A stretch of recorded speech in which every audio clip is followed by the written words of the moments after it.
April's good സ്റ്റോറീസിലേക്ക് ഏവർക്കും സ്വാഗതം. Baton boss എഴുതിയ നോവൽ ഹവാ ബീച്ച്, അധ്യായം 24.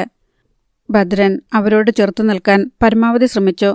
തോക്കെടുത്തപ്പോൾ ആ കൈക്ക് ഇരുമ്പ് കമ്പി കൊണ്ടുള്ള അടി വീണു. അസ്ഥി പൊട്ടി ഒടിഞ്ഞതുപോലെ തോന്നി. റിവോൾവർ കൈവിട്ടു. ബൈക്ക് ആളിപ്പടരുന്നത് ഭദ്രൻ കണ്ടു. ആ പ്രദേശത്തെങ്ങും ആരും സഹായത്തിനില്ലായിരുന്നു. കാലുകളിലും മുതുകിലും അടി വീഴുന്നു. ഒരു കമ്പി പിടിച്ചു വാങ്ങാൻ കഴിഞ്ഞെങ്കിലും പ്രയോഗിക്കാൻ പറ്റിയില്ല. 4 പാട് നിന്നും മർദ്ദനങ്ങളായിരുന്നു. അലറി നിലവിളിച്ചു പോയി. രാംദാസ് ചക്രപാണി അത് കണ്ട് പൊട്ടിച്ചിരിച്ചു. ചക്രപാണിയോട് കളിച്ചാൽ ഇങ്ങനെയിരിക്കുമിട. ആ ജ്വാല നിന്നെ രക്ഷിക്കാൻ വരുന്നതൊന്ന് കാണട്ടെ. അവൾക്ക് ഞാൻ വച്ചിട്ടുണ്ട് ഗുളിക. ഭദ്രൻ അടികൊണ്ട് കുഴയുന്നത് അയാൾ ക്രൂരമായി കണ്ട് ആസ്വദിച്ചു. കൊല്ലല്ലേ? അവസാനം ഭദ്രൻ അപേക്ഷിച്ചു. നായേ! രാംദാസ് കാർക്കിച്ചു തുപ്പി. തുപ്പൽ ഭദ്രന്റെ ചോര പറ്റിയ മുഖത്തു വീണു. നിന്റെ ഉശിരൊക്കെ എവിടെ പോയിടാ? നീ ആരോമൽ ചേകവരല്ലായിരുന്നോ? അയാൾ ഗുണ്ടകളോട് കോപിച്ചു. എന്താടാ അവനെ കൊല്ലാൻ ഇത്ര താമസം? നിങ്ങൾക്ക് വേറെ ജോലിയുണ്ട്. ഇവനെയും കളിപ്പിച്ചുകൊണ്ടിരുന്നാൽ പോരാ. തലയ്ക്കൊരടിയേറ്റ് ഭദ്രന്റെ നെറ്റിയിലൂടെ ചോരയൊഴുകി. ഭദ്രൻ മറിഞ്ഞു വീണു. ഇതേ സമയം ഒരു ബൈക്ക് ആ വഴി വന്നു. 2 ഗുണ്ടകൾ അതിനു നേരെ തോക്കുമായി ചെന്നു. പൊയ്ക്കോടാ, ജീവൻ വേണമെങ്കിൽ. ഗുണ്ടകൾ തോക്കുകാട്ടി അലറി. രംഗം കണ്ട് ബൈക്കിലിരുന്ന 2 പേരും ഭയന്നുപോയി. മനുഷ്യനെ തല്ലിക്കൊല്ലുന്നത് ആദ്യം കാണുകയാണ്. അവർ ബൈക്ക് തിരിച്ച് വന്നതിനേക്കാൾ വേഗത്തിൽ പാഞ്ഞുപോയി. ഭദ്രൻ റോഡിൽ കിടന്നു പിടഞ്ഞു. അവൻ്റെ കൈയും കാലും തിരിച്ചോടിക്ക്, രാംദാസ് നിർദ്ദേശിച്ചു. ഗുണ്ടകൾ അപ്രകാരം ചെയ്തു. രാംദാസിൻ്റെ പ്രീതി സമ്പാദിക്കാൻ ഓരോരുത്തരും ശ്രമിച്ചു. അവർ ആ ജോലി പൂർത്തിയാക്കുന്നതിനു മുൻപ് ഭദ്രൻ്റെ ശബ്ദവും ചലനവും നിലച്ചിരുന്നു. സർക്കിൾ ഇൻസ്പെക്ടർ ഭദ്രൻ ഒടിഞ്ഞു മടങ്ങി ചോരയിൽ കുളിച്ച് റോഡിന് മധ്യത്തിൽ കിടന്നു. അതിനടുത്തായി അദ്ദേഹത്തിൻ്റെ ബൈക്ക് കത്തിക്കൊണ്ടിരുന്നു. സർക്കിൾ ഇൻസ്പെക്ടർ ഭദ്രൻ കൊല്ലപ്പെട്ടു. SI രമേശനാണ് ആ വാർത്ത ഫോണിലൂടെ DCP ജ്വാലയെ അറിയിച്ചത്. നട്ടെല്ല് മരവിച്ചതുപോലെ ജ്വാല സ്തംഭിച്ചിരുന്നു പോയി. രാംദാസ് ചക്രപാണിയുടെ ഭീഷണി മനസ്സിലേക്ക് കൊടുങ്കാറ്റുപോലെ കടന്നുവന്നു. നീയും നിന്റെ പോലീസ് ഗുണ്ടകളും കൂടി എന്നെ ഉപദ്രവിച്ചു. എൻ്റെ ഹോട്ടൽ പൂട്ടി. നീ അവിടെ നിന്ന് ഇറങ്ങുന്നതിന് മുൻപ് തന്നെ അവന്മാരെയൊക്കെ ഞാൻ ആരാണെന്ന് കാണിച്ചു കൊടുക്കും. നീ തലയിൽ ഞൊട്ടിക്കോ, ബാസ്റ്റാർഡ്. ജ്വാല പല്ലുഞെരിച്ച് അലറി. രമേശനോട് കൂടുതൽ വിവരങ്ങൾ ചോദിച്ച് മനസ്സിലാക്കി. ഭദ്രൻ ബീച്ച് സ്റ്റേഷനിലേക്ക് പോകുമ്പോഴാണ് അക്രമികൾ തടഞ്ഞത്. തല്ലിക്കൊന്നിട്ട് ബൈക്ക് കത്തിച്ചു. ദൃക്സാക്ഷികൾ ആരുമില്ല. ജ്വാല ഫോൺ വെച്ചിട്ട് എഴുന്നേറ്റു. വാതിൽ തുറന്നപ്പോൾ സെക്യൂരിറ്റിക്കാർ സല്യൂട്ട് ചെയ്തു. എന്താണ് സർ? എനിക്ക് വേഗം ഒരിടത്ത് പോകണം. വണ്ടി വേണം. മാഡം, ഒട്ടും നടക്കരുതെന്നാണ് ഡോക്ടർ പറഞ്ഞിരിക്കുന്നത്. ഹെഡ് കോൺസ്റ്റബിൾ പറഞ്ഞു. സാരമില്ല ചന്ദ്രൻ നായരെ, എനിക്ക് ഉടനെ പോയേ പറ്റൂ. ജ്വാല ആകെ പരിഭ്രാന്തിയായിരുന്നു. അതവർക്ക് മനസ്സിലാവുകയും ചെയ്തു. യെസ് മാഡം, ജീപ്പ് തയ്യാറാണ്. ജ്വാല ആരുടെയും വിലക്കുകൾ വകവയ്ക്കാതെ ജീപ്പിനടുത്തേക്ക് നടന്നു. അസഹനീയമായ വേദനയായിരുന്നു. കാൽമുട്ടിന് കീഴെ ഒടിയുന്നതുപോലെ. ജീപ്പിൽ കയറിയപ്പോഴേക്കും കാലിൽ നിന്ന് കെട്ടുകൾ നനച്ചുകൊണ്ട് ചോര ഒഴുകാൻ തുടങ്ങി. അത് കണ്ടെങ്കിലും കാര്യമാക്കിയില്ല. ഡ്രൈവർ പരിഭ്രമിച്ചുപോയി. ജ്വാലയെ ചികിത്സിച്ചുകൊണ്ടിരുന്ന ഡോക്ടർ ആ സംഗതി അറിഞ്ഞ് പരിഭ്രാന്തനായി അവരെ തടയാനായി ഓടിവന്നു. വേഗം വേഗം! ജ്വാല ഡ്രൈവറോട് ധൃതി കൂട്ടി. ഡോക്ടർ ഓടിയെത്തുന്നതിന് മുൻപ് ജീപ്പ് പാഞ്ഞുപോയി. സംഭവസ്ഥലത്ത് വളരെയധികം ജനങ്ങളും വാഹനങ്ങളും നിറഞ്ഞിരുന്നു. അവിടമാകെ പോലീസാണ്. ട്രാഫിക് ആകെ തകരാറിലായി. വാഹനങ്ങൾ മറ്റൊരു വഴിയിലൂടെ തിരിച്ചുവിടാനുള്ള ശ്രമത്തിലാണ് ട്രാഫിക് പോലീസ്. ഹോണടിച്ചിട്ടും ജീപ്പിന് കടന്നുപോകാൻ കഴിഞ്ഞില്ല. ഡ്രൈവർ അത് പറയുന്നതിന് മുൻപ് ജ്വാല ഇറങ്ങിക്കഴിഞ്ഞു. അവരുടെ സാരിയും തലമുടിയും കാറ്റിൽ പറന്നു. കാൽ നനച്ചുകൊണ്ട് ഒഴുകുന്ന ചോര. ആളുകളെ തള്ളിമാറ്റി ജ്വാല അവിടേക്ക് ചെന്ന് മുന്നിലെത്തി. ആ കാഴ്ച കണ്ട് ജ്വാലയുടെ ഹൃദയത്തിലുണ്ടായ നടുക്കം വല്ലാത്തൊരു ശബ്ദമായി പുറത്തുവന്നു. ഭദ്രൻ, ഒടിഞ്ഞു മടങ്ങിക്കിടക്കുന്ന CI ഭദ്രൻ. തീപിടിച്ച് കരിഞ്ഞു കിടക്കുന്ന ബൈക്ക്. അതിൻ്റെ സീറ്റിനുള്ളിൽ നിന്നും അപ്പോഴും സിഗരറ്റ് കത്തും പോലെ നേർത്ത പുക ഉയരുന്നുണ്ട്. വേച്ച് 4-5 അടി അതിനു ചുറ്റും നടന്നു. മാഡം! ഇൻസ്പെക്ടർ രമേശൻ ജ്വാലയെ കണ്ടു. ജ്വാലയുടെ ശക്തി ക്ഷയിക്കുന്നതും പരസഹായമില്ലാതെ നിൽക്കാൻ കഴിയില്ലെന്നും കണ്ട് രമേശൻ വനിതാ പോലീസിന് നിർദ്ദേശം കൊടുത്തു. വനിതാ SI അവരെ താങ്ങി. That devil killed him. Jwala അസഹനീയമായ ദുഃഖത്തോടെ പല്ലുഞെരിച്ചു. പോലീസ് ഇളകുന്നതും ജനക്കൂട്ടം മാറുന്നതും അവർ കണ്ടു. 2 കാറുകൾ വരുന്നു. മുന്നിലത്തെ കാറിൽ നിന്നും DIG രാമകൃഷ്ണൻ ഇറങ്ങി. പിന്നിലത്തേതിൽ നിന്നും രാംദാസ് ചക്രപാണിയും. അവർ മുന്നോട്ട് വന്നു. പോലീസ് ഓഫീസർമാർ സല്യൂട്ട് ചെയ്തു. DIGയും ചക്രപാണിയും മൃതശരീരത്തിനടുത്തു വന്നു. DIG ക്യാപ് ശിരസിൽ നിന്നെടുത്ത് ശ്വാസം വിടാതെ നിന്നു. ഇറ്റ്സ് ഹൊറിബിൾ, രാംദാസ് ചക്രപാണി DIGയോട് പറഞ്ഞു. ആരാണ് സംഭവം ആദ്യം കണ്ടത്? DIG ഇൻസ്പെക്ടർ രമേശിനോട് ചോദിച്ചു. ഒരു ടാക്സി ഡ്രൈവറാണ്. ടൂറിസ്റ്റിനെയും കൊണ്ട് ബീച്ചിലേക്ക് പോകുന്ന വഴി. അയാളാണ് സ്റ്റേഷനിൽ വിവരമറിയിച്ചത്, രമേശൻ പറഞ്ഞു. ആരെങ്കിലും ദൃക്സാക്ഷികളുണ്ടോ? ഇതുവരെയും ആരും സംഭവം കണ്ടതായി അവകാശപ്പെട്ടിട്ടില്ല. DIGയും രാംദാസ് ചക്രപാണിയും കാറിനടുത്തേക്ക് നടന്നു. എടോ, ആരാണ് ഭദ്രന് ഇത്ര വലിയ ശത്രു? തനിക്ക് എന്തെങ്കിലും അറിയാമോ? ഇത് കരുതിക്കൂട്ടിയ ഒരു കൊലപാതകമല്ലേ? DIG ഇൻസ്പെക്ടർ രമേശിനോട് തിരക്കി. ഇതൊരു പ്ലാൻഡ് മർഡറാണ്. പക്ഷേ ആരെയും സംശയിക്കത്തക്ക തെളിവുകളൊന്നും കിട്ടിയില്ല, രമേശൻ പറഞ്ഞു. ഡോഗ് സ്ക്വാഡിനെ അയക്കാൻ മെസ്സേജ് അയച്ചിട്ടുണ്ട്. എൻ്റെ ശരീരം വിറയ്ക്കുന്നു. ഹോ, ഭയങ്കരം. ഓർക്കാൻ കൂടി വയ്യ, രാംദാസ് ചക്രപാണി മന്ത്രിച്ചു. ബാസ്റ്റാഡ്! അലർച്ച കേട്ട് അവർ ഞെട്ടിത്തിരിഞ്ഞു. ജ്വാല തന്നെ പിടിച്ചിരുന്ന വനിതാ ഇൻസ്പെക്ടറെ തള്ളിമാറ്റി മുന്നോട്ട് കുതിച്ചു വന്നു. രാംദാസ് ചക്രപാണി പതറിപ്പോയി. You killed him. ജ്വാല കൈ ചൂണ്ടിക്കൊണ്ട് രാംദാസിൻ്റെ നേരെ വന്ന് അയാളുടെ കോളറിന് പിടിച്ചൊലിച്ചു. DIGക്ക് ഒന്നും ചെയ്യാൻ കഴിയുന്നതിന് മുൻപ് ജ്വാല അയാളുടെ ഇരുകരണത്തും മാറി മാറി അടിച്ചു. അയാളുടെ മൂക്കിലൂടെ ചോര ഒഴുകി. DIG ജ്വാലയെ ബലമായി പിടിച്ചു മാറ്റി. Jwala, what are you doing? Are you mad? DIG Ramakrishnan തീ പറന്ന കണ്ണുകളോടെ അലറി. Yes sir, I am mad when I see this devil. Jwala കുതറി. തൻ്റെ മുറിവേറ്റ കാലുകൊണ്ട് രാംദാസ് ചക്രപാണിയെ ചവിട്ടാൻ ശ്രമിച്ചു. ഇവനാണ് ഭദ്രനെ കൊന്നത്. ഇവൻ ഫോണിൽ എന്നെ ഭീഷണിപ്പെടുത്തിയതാണ്.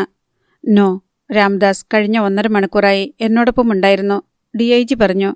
ഇല്ല, ഞാനത് വിശ്വസിക്കില്ല. ഇവനാണ് ഭദ്രനെ കൊന്നത്. ഞാൻ ഹോസ്പിറ്റലിൽ നിന്ന് ഇറങ്ങുന്നതിന് മുൻപ് അവനെ റെയ്ഡ് ചെയ്യാൻ കൂടിയവരെ മുഴുവൻ കൊല്ലുമെന്നാണ് ഭീഷണിപ്പെടുത്തിയത്. ഇനി ഇവൻ ആരെയും കൊല്ലരുത്. ജ്വാല, സ്റ്റോപ്പ് ഇറ്റ്. DIGയുടെ സ്വരം കടുത്തു. പബ്ലിക്കിൻ്റെ മുന്നിൽ വെച്ച് എൻ്റെ ഫ്രണ്ടിനെ അപമാനിക്കരുത്. അയാൾ കുറ്റവാളിയാണെങ്കിൽ തെളിവുമായി അറസ്റ്റ് ചെയ്ത് കോടതിയിലാക്കാം. സിനിമയിലെ ഹീറോയുടെ നമ്പർ ഇറക്കരുത്. ഇത്തരമൊരു ക്രിമിനലും പെൺവാണിഭക്കാരനുമാണോ സാറിൻ്റെ ഫ്രണ്ട്? ജ്വാല ചോദിച്ചു രോഷത്തോടെ. അയാളുടെ കേസിനെപ്പറ്റി സംസാരിക്കാനാണ് എൻ്റെ ഓഫീസിൽ വന്നത്. പോർട്ട് സ്റ്റേഷനിലേക്ക് അന്വേഷണത്തിനായി പുറപ്പെട്ടപ്പോഴാണ് ഈ സംഭവം അറിഞ്ഞത്. കേസിനെപ്പറ്റി ഇയാൾക്ക് പറയാനുള്ളത് കോടതിയിൽ പറഞ്ഞാൽ പോരെ? പോലീസിൻ്റെ പക്കൽ എല്ലാ തെളിവുകളുമുണ്ട്. ഞാനാണവ കളക്ട് ചെയ്തത്. DIGയെ സ്വാധീനിച്ച് കേസ് ഒതുക്കാനാണോ ഇയാൾ ശ്രമിച്ചത്? Are you insulting me? അദ്ദേഹം കോപത്തോടെ മുരണ്ടു. No, I say the truth. നീ ഇവിടെ വെച്ച് ഷോ കാണിക്കരുത്. നീ കുറെ ഇളക്കക്കാരിയാണെന്ന് എനിക്കറിയാം. DIG രാമകൃഷ്ണൻ്റെ മുഖം കോപം കൊണ്ട് ചുവന്നു. രാംദാസ് ചക്രപാണിയെ ചൂണ്ടി ജ്വാല ഗർജിച്ചു. ഇയാളും ഇയാളുടെ ചാവേർപ്പടയും ചേർന്നാണ് ഭദ്രനെ കൊന്നതെന്ന് എനിക്കറിയാം. ഈ ബിഗ് ക്രിമിനലിന് ജാമ്യം കൊടുത്ത നിങ്ങൾക്കത് വിശ്വാസമാവില്ലെന്ന് എനിക്കറിയാം. ഈ പോലീസ് ഇൻസ്പെക്ടറുടെ ചോര പുരണ്ട മണ്ണിൽ ചവിട്ടി നിന്ന് ഞാനത് തെളിയിക്കാം. ഇവനെക്കൊണ്ട് പറയിപ്പിക്കാം. ജ്വാലയുടെ കൈവേഗത കാണാൻ ആർക്കും കഴിഞ്ഞില്ല. അടുത്തുനിന്ന ഇൻസ്പെക്ടർ രമേശിൻ്റെ ഉറയിൽ നിന്നും റിവോൾവർ എടുത്ത് ജ്വാല രാംദാസ് ചക്രപാണിയുടെ നേരെ നീട്ടി. അയ്യോ!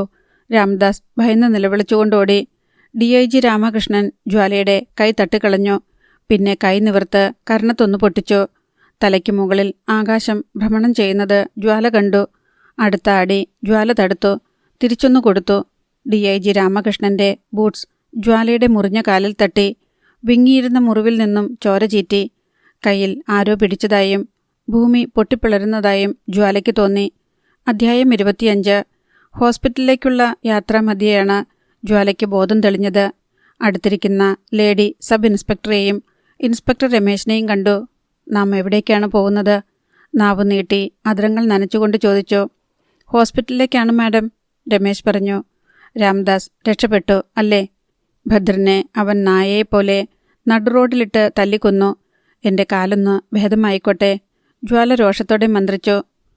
DIG അദ്ദേഹം കോപിച്ചാണ് പോയിരിക്കുന്നത്, രമേശൻ പറഞ്ഞു. DIG അല്ല, ഹോം മിനിസ്റ്റർ കുറ്റം ചെയ്താലും ഞാൻ കേസെടുക്കും. ചിലപ്പോൾ ശത്രുക്കൾ കൊല്ലുമായിരിക്കും. സാരമില്ല, ജീവിച്ച കാലത്ത് നട്ടില് കള്ളക്കടത്തുകാരന് പണയം കൊടുത്തില്ലെന്ന് അഭിമാനിക്കാമല്ലോ. ജീപ്പ് ഹോസ്പിറ്റലിലെത്തി. വീണ്ടും കാലിൽ ഡ്രസ്സ് ചെയ്ത് വേദന സംഹാരി ഇഞ്ചക്ഷനും എടുത്തു. ജ്വാല ബെഡിൽ കിടന്നു. മയക്കത്തിൽ ഭീകര സ്വപ്നങ്ങൾ കണ്ടു. IG വർമ്മ സാർ ജ്വാലയെ ശകാരിച്ചു. ജ്വാല എന്ത് ധിക്കാരമാണ് കാണിച്ചത്? DIG രാമകൃഷ്ണനെ പബ്ലിക്കിൻ്റെ മുന്നിൽ വെച്ച് തല്ലുക. സർ, അയാളെന്നെ തല്ലിയിട്ടാണ്. എന്നെ തല്ലാൻ അയാൾക്ക് എന്താ അധികാരം? Who gave the right to him? Jwala ചോദിച്ചു. ജ്വാല ബെഡിൽ കിടക്കുകയായിരുന്നു. അയാളോ? He is your superior, an outstanding figure in our department, you know. IG ദേഷ്യപ്പെട്ടു. I will suspend you. Sir, എന്തിനാണെന്നെ സസ്പെൻഡ് ചെയ്യുന്നത്? ശിക്ഷയോ DIGയെ തല്ലിയതിന് എക്സ്പ്ലനേഷൻ വാങ്ങാനോ? ഞാൻ അതിനു മുൻപേ പറഞ്ഞതല്ലേ ഈ ജോലി ഉപേക്ഷിക്കുകയാണെന്ന്. അപ്പോൾ സാറല്ലേ എന്നെ നിർബന്ധിച്ചത്. ഇത് രാഷ്ട്രസേവനമാണെന്നും ഞാൻ എൻ്റെ ഡാഡിയെപ്പോലെ വിശ്വസ്തതയുള്ള ഒരു ഓഫീസറായിരിക്കണമെന്നും. പക്ഷേ ഇപ്പോൾ ഞാനിത് ഇട്ടെറിഞ്ഞു പോകാനൊന്നും തയ്യാറല്ല. DIGയെ തല്ലിയതിന് ഞാൻ എവിടെ വേണമെങ്കിലും വിശദീകരണം തരാം. ഒരു സർക്കിൾ ഇൻസ്പെക്ടറെ നടുറോഡിലിട്ട് തല്ലിക്കൊന്നതിന് കുറ്റമില്ല. ആ കൊലയാളിയെ രക്ഷിക്കാൻ ശ്രമിച്ച DIGയെ തല്ലിയതാണ് കുഴപ്പം. എൻ്റെ സ്ഥാനത്ത് സാറായിരുന്നെങ്കിൽ അയാളെ തല്ലുകയല്ല, കൊല്ലുമായിരുന്നു. ജ്വാല രോഷത്തോടും ആവേശത്തോടും കൂടി പറഞ്ഞപ്പോൾ IG-യുടെ മുഖം ചുവന്നു. ജ്വാലയെ സ്വന്തം മകളെപ്പോലെ സ്നേഹിക്കുന്ന ആളാണ് അദ്ദേഹം. എനിക്കിങ്ങനെ വെടിയുണ്ടകളുടെ മുന്നിൽ നിന്ന് മരണത്തെ അഭിമുഖീകരിക്കേണ്ട കാര്യമൊന്നുമില്ല. ഞാനൊന്ന് കണ്ണടച്ചിരുന്നെങ്കിൽ തൃശൂൽ ചക്രപാണിയും രാംദാസ് ചക്രപാണിയും ലക്ഷക്കണക്കിന് രൂപ എൻ്റെ വീട്ടിലെത്തിക്കുമായിരുന്നു. ഹോട്ടൽ സീകളിൽ നിന്ന് പിടിച്ചെടുത്ത കോടിക്കണക്കിന് രൂപയുടെ മയക്കുമരുന്ന് അവർക്ക് തിരിച്ചു കൊടുത്തിരുന്നെങ്കിൽ 1-2 കോടി രൂപ എൻ്റെ പെട്ടിയിൽ വരുമായിരുന്നു. മൈസൂറിലും ചിക്മംഗളൂരിലും കൂർഗിലും എൻ്റെ സഹോദരൻ്റെയും മുത്തശ്ശിയുടെയും പേരിൽ എസ്റ്റേറ്റുകൾ വാങ്ങാമായിരുന്നു. കാപ്പിത്തോട്ടങ്ങളും മുന്തിരിത്തോട്ടങ്ങളും ബാംഗ്ലൂരിലും ഊട്ടിയിലും മദ്രാസിലും ഫ്ലാറ്റുകൾ വാങ്ങാമായിരുന്നു. ഞാനും ഡാഡിയും അങ്ങനെയൊക്കെ ചെയ്തിരുന്നെങ്കിൽ എനിക്ക് എൻ്റെ ഈശ്വരി കൂടി നഷ്ടപ്പെടുമായിരുന്നില്ല. എൻ്റെ ഡാഡി നഷ്ടപ്പെടുമായിരുന്നില്ല. ആ കാലിൽ വെടിയുണ്ട കയറുമായിരുന്നില്ല. DIG അദ്ദേഹത്തെപ്പോലെ യൂണിഫോമിൽ തിളങ്ങുന്ന അധികാര ചിഹ്നങ്ങൾ അണിഞ്ഞ് സ്റ്റേറ്റ് കാറിൽ പാഞ്ഞു നടക്കാമായിരുന്നു.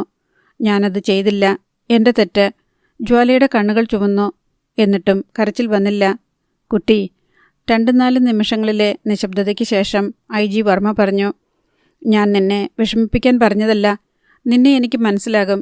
നിന്റെ രക്ഷയ്ക്ക് എപ്പോഴും ഞാനുണ്ട്. പക്ഷേ എനിക്ക് പോലും നിന്നെ രക്ഷിക്കാൻ കഴിയാത്ത അവസ്ഥ വന്നാലോ? നമ്മളെല്ലാം ജീവിക്കുന്നത് നമ്മളെ മാത്രം ഉദ്ദേശിച്ചല്ല. നമ്മെ ചുറ്റിപ്പറ്റി കുറേ ജീവിതങ്ങളുണ്ട്. നമ്മൾ നഷ്ടപ്പെട്ടാൽ അവരെ സഹായിക്കാൻ ആരും കാണില്ല. ഒരു ഡിപ്പാർട്ട്മെൻറ്റും ഒരു ഗവൺമെൻറ്റും. സർ, എന്നെ കൊല്ലുമെന്ന് ചലഞ്ച് ചെയ്തിരിക്കുന്നവനാണ് രാംദാസ് ചക്രപാണി. എനിക്ക് ഫോൺ ചെയ്തിട്ടാണ് അയാൾ CI ഭദ്രനെ കൊന്നത്. അയാളെ രാമകൃഷ്ണൻ സാറിനോടൊപ്പം കണ്ടപ്പോൾ എനിക്ക് സഹിച്ചില്ല. അല്പം തെറ്റിപ്പോയി. അല്ലെങ്കിൽ അയാളെ ഞാൻ വെടിവെച്ച് കൊന്നേനെ. ഏതായാലും എൻ്റെ ജീവിതം അവസാനിക്കാറായെന്ന് എനിക്ക് തോന്നിത്തുടങ്ങി. അതിനു മുൻപ് എൻ്റെ ഡാഡിയെ കൊന്നവരെ കണ്ടുപിടിക്കണം. ഈശ്വരിയെ കൊന്നവരെ ശിക്ഷിക്കണം. DCP ജ്വാല IPSന് കിട്ടാത്ത നീതി ഈ നാട്ടിലെ അധികാരവും സ്വാധീനവുമില്ലാത്ത കോടിക്കണക്കിന് സാധാരണക്കാർക്ക് കിട്ടുമോ സർ? പിന്നെ നമ്മൾ ഈ യൂണിഫോം ധരിക്കുന്നതിന് എന്താ അർത്ഥമാണുള്ളത് സർ? ജ്വാല കിതക്കുകയായിരുന്നു. Cool down baby. Varma sir ജ്വാലയെ സമാധാനിപ്പിച്ചു. ജ്വാല മുത്തശ്ശിയോടും ശിവജിയോടും സംസാരിച്ചു കൊണ്ടിരിക്കുമ്പോഴാണ് അഡ്വക്കേറ്റ് പാർത്ഥൻ വന്നത്. മുത്തശ്ശിയും ശിവജിയും ആശങ്കാകുലരായിരുന്നു. തൻ്റെ വീട്ടിൽ നിന്ന് ആപത്ത് ഒഴിയുന്നില്ലല്ലോ എന്ന് പറഞ്ഞ് മുത്തശ്ശി ഇടയ്ക്കിടെ കരഞ്ഞു. പാർത്ഥൻ വന്നപ്പോൾ മുത്തശ്ശിയെ വീട്ടിലാക്കാനായി ശിവജി പോയി. ജ്വാല രാമകൃഷ്ണനെ തല്ലി അല്ലേ? മിടുക്കി. അഡ്വക്കേറ്റ് പാർത്ഥൻ അഭിനന്ദിച്ചു. ഞാൻ ഡിപ്പാർട്ട്മെൻറ്റ് വിടാൻ കാരണം ആ നാറിയാണ്. അതെന്താണ്? ആ സംഭവങ്ങളൊന്നും എന്നോട് പറഞ്ഞില്ലല്ലോ. ജ്വാല ഉത്കണ്ഠയോട് ചോദിച്ചു. അഡ്വക്കേറ്റ് പാർത്ഥൻ ഒരു സിഗരറ്റ് കത്തിച്ച് പുകയെടുത്തു. മദ്രാസിൽ നിന്ന് എനിക്ക് ട്രാൻസ്ഫർ കേരളത്തിലേക്ക് കിട്ടി. അന്ന് DSP ആയിരുന്നത് ഇന്നത്തെ DIG രാമകൃഷ്ണനാണ്. സ്ത്രീകളിൽ വലിയ കമ്പമാണ് അയാൾക്ക്. എന്നും ഓരോ സ്ത്രീകൾ അയാളുടെ ഉറക്കറയിലുണ്ടാകും.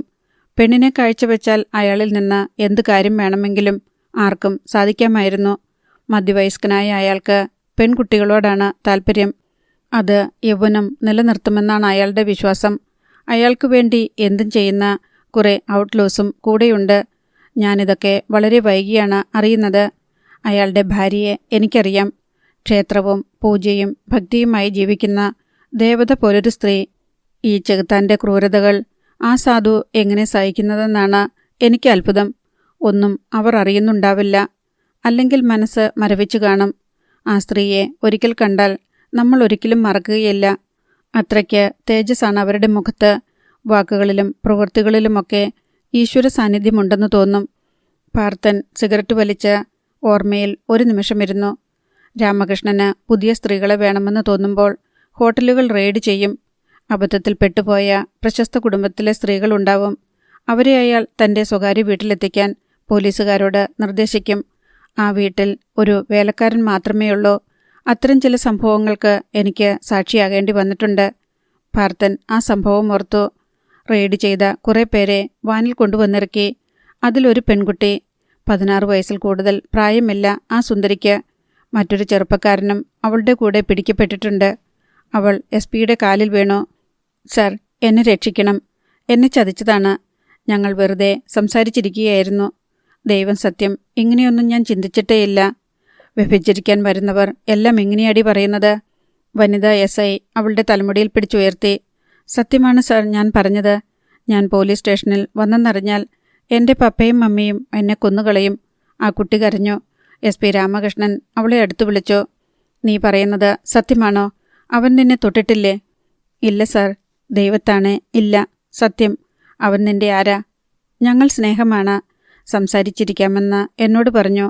എൻ്റെ അജ്ഞത കൊണ്ട് ഞാൻ സമ്മതിച്ചു പോയി സർ. അവൾ കൈകൂപ്പി നിന്ന് കരഞ്ഞു. ദൈവത്തെ ഓർത്ത് മറ്റുള്ളവരുടെ കൂടെ ഞങ്ങളെ കൂട്ടരുത് സർ. ഒരു തെറ്റുപറ്റിപ്പോയി, ക്ഷമിക്കണം. അദ്ദേഹം അവളെ നോക്കി. ചുവന്നു തുടുത്ത ഒരു സുന്ദരി, അതിസുന്ദരി. നിന്നെ ഞാൻ വിടണോ? സാറിനെ ദൈവം അനുഗ്രഹിക്കും. ഇങ്ങനെയൊന്ന് സംഭവിച്ചുവെന്ന് പുറത്തറിഞ്ഞാൽ പിന്നെ ഞാൻ ജീവിച്ചിരിക്കില്ല. നീ ചാവുകയൊന്നും വേണ്ട. ഇപ്പോൾ SI നിന്നെ വീട്ടിലെത്തിക്കും. അവിടെ മറ്റാരുമില്ല. ഞാൻ അവിടേക്ക് വരാം. വൈകിട്ട് നിനക്ക് വീട്ടിൽ പോകാം. നിനക്ക് എതിർപ്പൊന്നുമില്ലല്ലോ? സാറേ, ആ കുട്ടി ഭയന്നുപോയി. നായിൻ്റെ മോളെ, ഞാൻ പറയുന്നതനുസരിച്ചാൽ നിന്നെ വിടാം. അല്ലെങ്കിൽ നിന്നെ ഞാൻ റെസ്ക്യൂ ഷെൽട്ടറിൽ അയക്കും. അത് കേട്ട് ആ കുട്ടി ഭയന്ന് വിറച്ചുപോയി. സാർ, അവളുടെ കാമുകൻ ദയനീയമായി വിളിച്ചു. റാസ്കൽ, കൊച്ചു പെൺകുട്ടികളെ വല വീശുന്നത് നിന്റെ സ്ഥിരം പണിയാ അല്ലേടാ? രാമകൃഷ്ണൻ്റെ ആജ്ഞാനുവർത്തിയായ സർക്കിൾ ഇൻസ്പെക്ടർ അവനെ തള്ളി. മറ്റുള്ളവരോടൊപ്പം സെല്ലിലേക്ക് തള്ളി. തൻ്റെ സ്വകാര്യ വീട്ടിൽ കൊണ്ടുപോയി രാമകൃഷ്ണൻ ആ പെൺകുട്ടിയെ ബലാത്സംഗം ചെയ്തു. മറ്റൊരവസരത്തിലും ഇത് ആവർത്തിക്കപ്പെട്ടു. ഹോട്ടലിൽ നിന്ന് സുന്ദരിയായ ഒരു കുടുംബിനിയെയും അവരുടെ അനുജനെയും പിടികൂടി. ദുബായിൽ നിന്ന് വരുന്ന ഭർത്താവിൻ്റെ ഫ്ലൈറ്റ് കാത്ത് ഹോട്ടലിൽ തങ്ങുകയായിരുന്നു അവർ.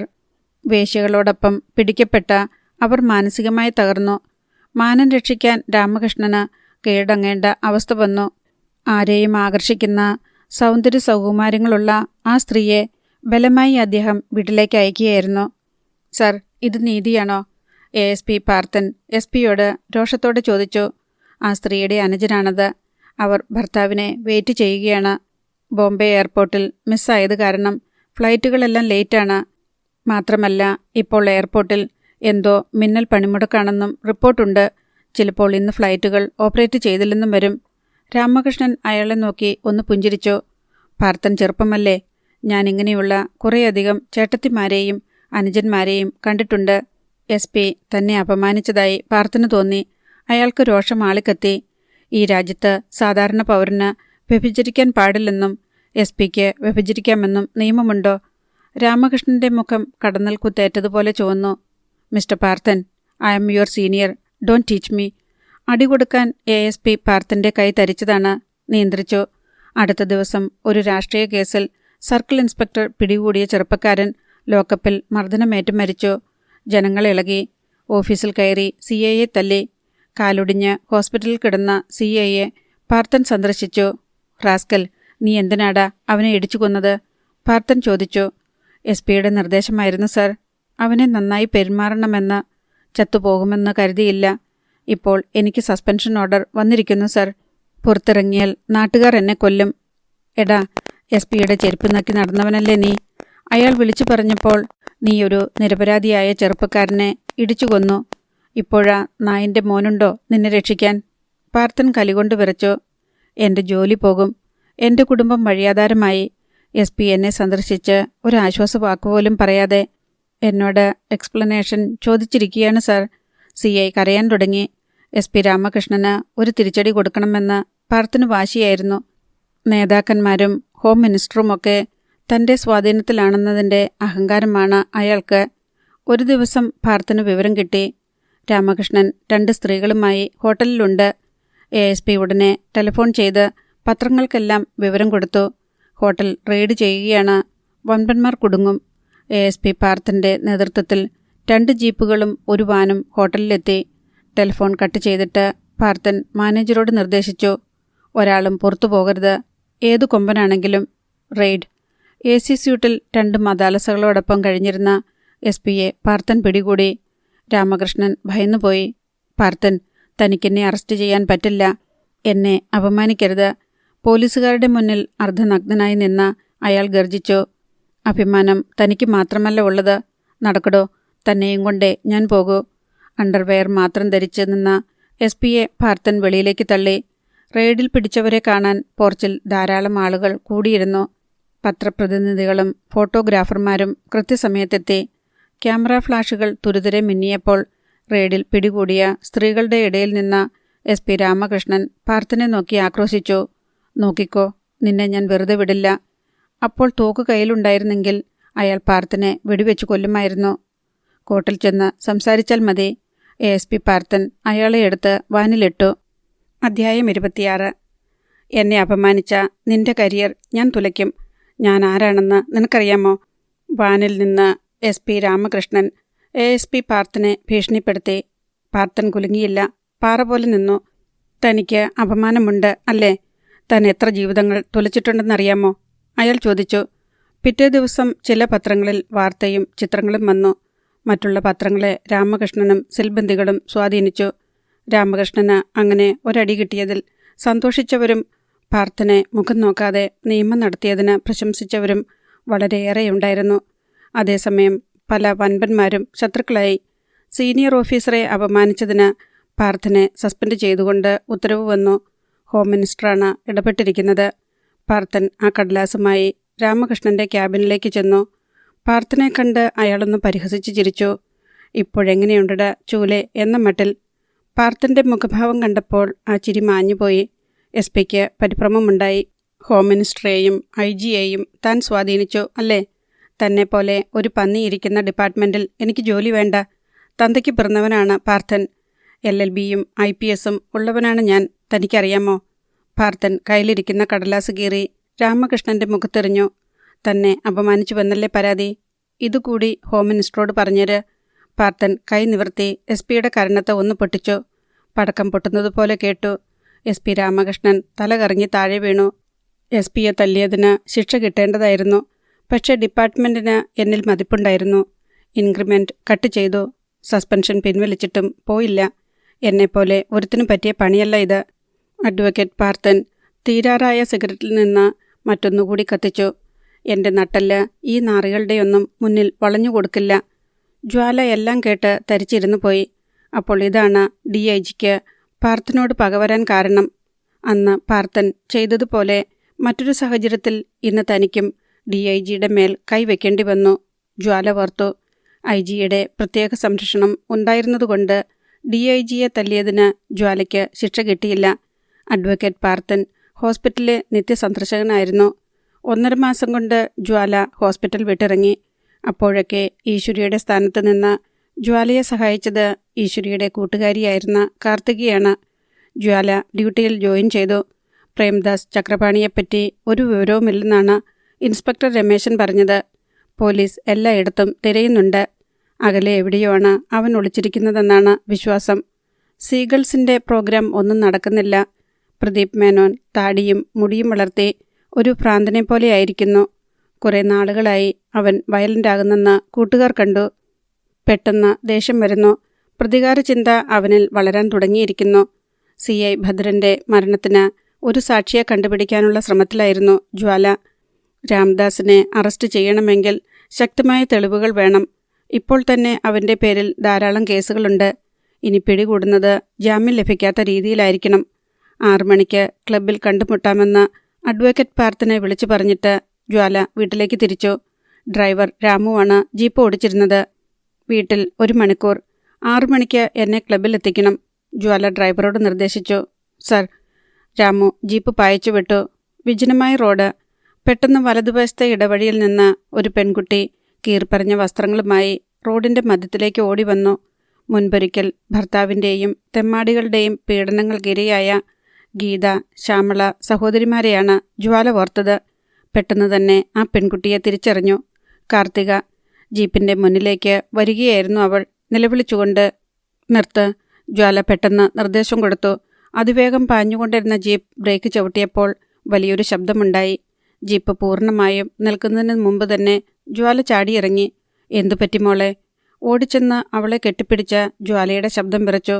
നിന്നെ ആരാ ഉപദ്രവിച്ചത്? റൗഡികൾ എന്നെ നശിപ്പിച്ചു. കാർത്തിക കരഞ്ഞു. എൻ്റെ ജീവിതം പോയി. എവിടെയാണ് ദുഷ്ടന്മാർ? ജ്വാല റിവോൾവർ എടുത്തുകൊണ്ട് ചോദിച്ചു. തൻ്റെ ഈശ്വരിയെയാണ് ജ്വാലയ്ക്ക് ഓർമ്മ വന്നത്. ആരാണവർ? എവിടെയുണ്ടവർ? അവൾ താൻ വന്ന വഴിയിലേക്ക് കൈ ചൂണ്ടി. ആ വഴിയിലൂടെ ജീപ്പ് പോവുകയില്ലായിരുന്നു. കാർത്തിക ജ്വാലയെ നയിച്ചുകൊണ്ട് മുന്നിലോടി. മൈതാനം പോലെ തുറന്ന ഒരു പ്രദേശമായിരുന്നു അത്. കുറേ ലോറികളും കാറുകളും അവിടെ കിടക്കുന്നു. ആരൊക്കെയോ അവിടെ കൂടി നിൽക്കുന്നുണ്ട്. കാർത്തികയോടൊപ്പം ചെന്ന ജ്വാല അല്പം അന്താളിച്ചു പോയി. പിന്നിലൂടെ വന്ന ഒരാൾ ജ്വാലയുടെ തലക്കടിച്ചു. Bruce Lee Peter. തൊപ്പി തെറിച്ചുപോയി. ഒപ്പം തോക്കും. വീണ്ടും അടി കിട്ടി. എവിടെ നിന്നൊക്കെയോ ഗുണ്ടകൾ പാഞ്ഞു വന്നു. ലോറികൾ 4 വശത്തു നിന്നും വളഞ്ഞു. തലപൊട്ടി ചോരയൊഴുകി. ചതി മനസ്സിലാക്കിയ ജ്വാല കാർത്തികയെ നോക്കി. മോളെ, നീ എന്നെ ചതിച്ചോടി. വായിലേക്ക് ഒഴുകിവന്ന ചോര തുപ്പിക്കളഞ്ഞുകൊണ്ട് ജ്വാല കാർത്തികയെ നോക്കി. കാർത്തിക മുഖം തിരിച്ചു കളഞ്ഞു. അവൾ ഒരു കാറിന് നേരെ ഓടിപ്പോയി. അതിൽ അവളുടെ അമ്മ മാധവിയും 2 പുരുഷന്മാരും ഇരുന്നിരുന്നു. 4 പാട് നിന്നും ഗുണ്ടകൾ ജ്വാലയെ വടികൊണ്ട് നായയെ തല്ലുന്നതുപോലെ ആക്രമിച്ചു. ചെറുത്തു നിൽക്കാൻ പറ്റുന്നതിനപ്പുറത്തായിരുന്നു ആ ആക്രമണം. അടുത്തുവന്ന ഒരു കാറിൽ നിന്നും ചിലർ ഇറങ്ങി. ചരൺദാസ് ചക്രപാണി, തൃശൂൽ ചക്രപാണി, രാംദാസ് ചക്രപാണി, ബ്രോക്കർ ഇലിയാസ്. ജ്വാല നിലത്തു വീണ് അടികൊണ്ട് പൊളയുന്നത് അവർ കാർണിവൽ കാണുന്നത് പോലെ ആസ്വദിച്ചു. ഇനി അവൾ രക്ഷപ്പെടരുത്, തൃശൂൽ ചക്രപാണി പറഞ്ഞു. ബ്രൂസ്ലി ജ്വാലയുടെ 2 കൈകളിലും ചവിട്ടി. ജീപ്പിന്റെ പിന്നിൽ കെട്ടിയ കയർ ജ്വാലയുടെ കാലുകളിൽ കുടുക്കി. ബ്രൂസ്ലി ജീപ്പ് സ്റ്റാർട്ട് ചെയ്തു. ഗുണ്ടകളും ഒപ്പം കയറി. ജ്വാല പ്രയാസപ്പെട്ട് എഴുന്നേൽക്കാൻ ഒരു ശ്രമം നടത്തിയതാണ്. അപ്പോൾ ജീപ്പ് മുന്നോട്ടോടി.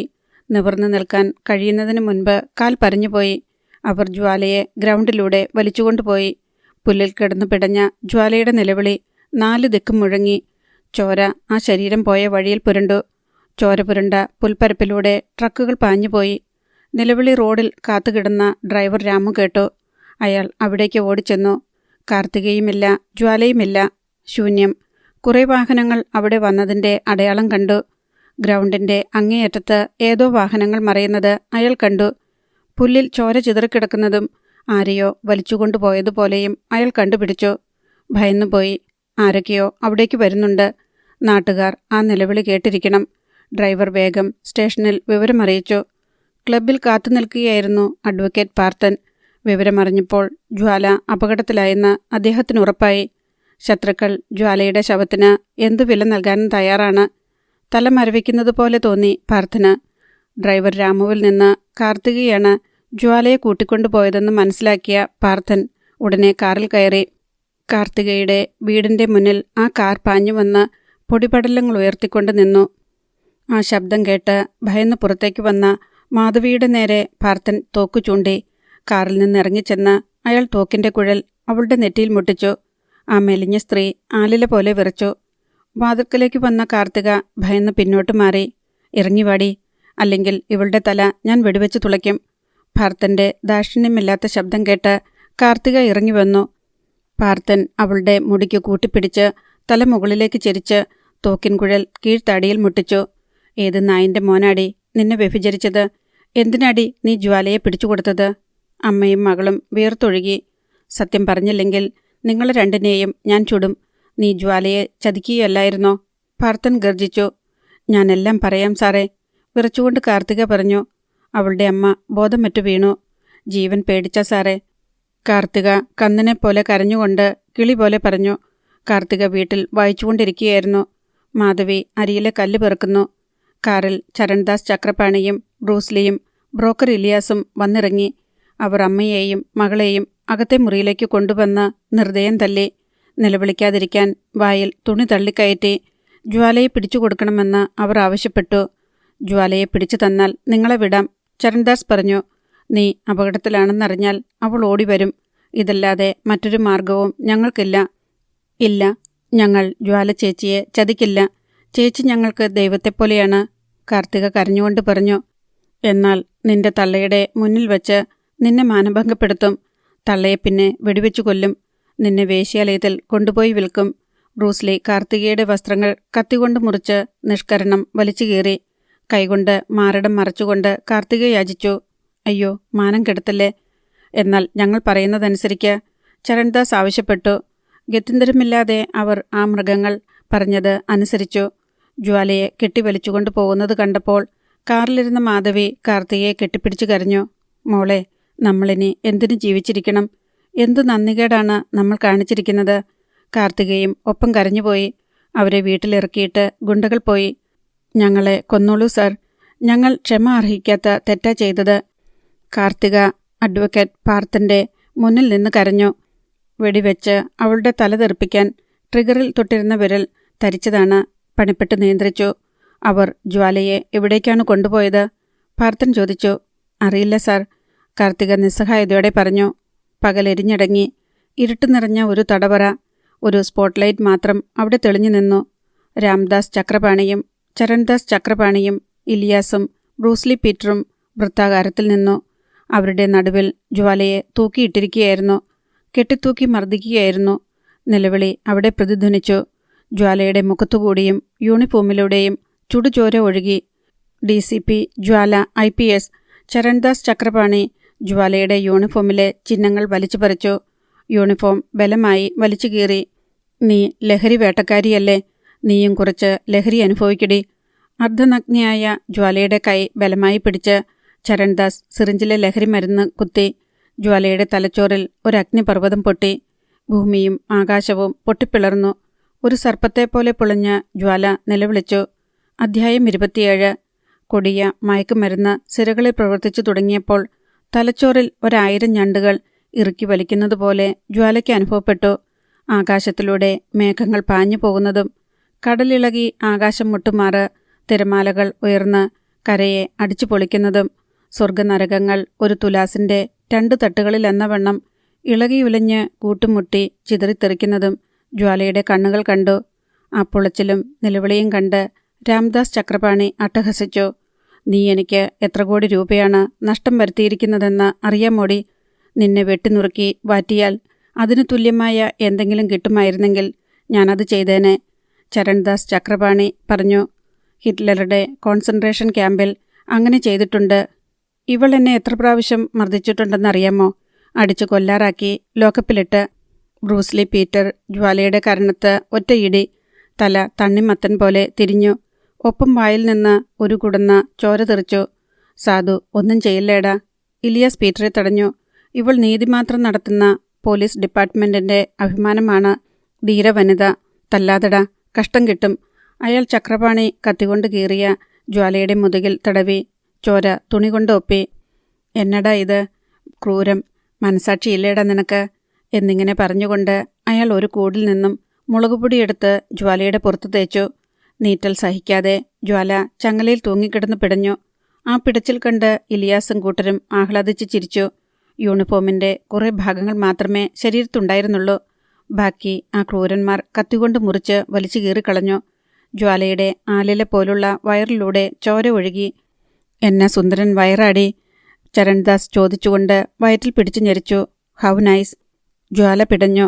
വളരെ ദയനീയമായി ആ ക്രിമിനലുകളെ നോക്കി. ഇപ്പോൾ മനസ്സിലായില്ലേടി ചക്രപാണിയും മക്കളും ആരാണെന്ന്? ഞങ്ങളെ ദ്രോഹിച്ചതിനുള്ള ശിക്ഷയും പീഡനങ്ങളും നൽകിയതിനു ശേഷമേ നിന്നെ ഞങ്ങൾ കൊല്ലുകയുള്ളൂ. നിനക്ക് ഞങ്ങളെ പിടിച്ച് ജയിലിലിടണം അല്ലേ? ഞങ്ങളുടെ അനുജനെ ശിക്ഷിക്കണം അല്ലേ? അവനെ വേട്ടയാടാൻ നടക്കുകയല്ലേ നീ? ചക്രപാണിയും മക്കളും കള്ളക്കടത്ത് നടത്തും, വേശ്യാലയം നടത്തും, വ്യഭിചരിക്കും. ഈ നാട്ടിൽ ഒരു പോലീസ് ഓഫീസറും ഞങ്ങളെ പിടിക്കാൻ വന്നിട്ടില്ല.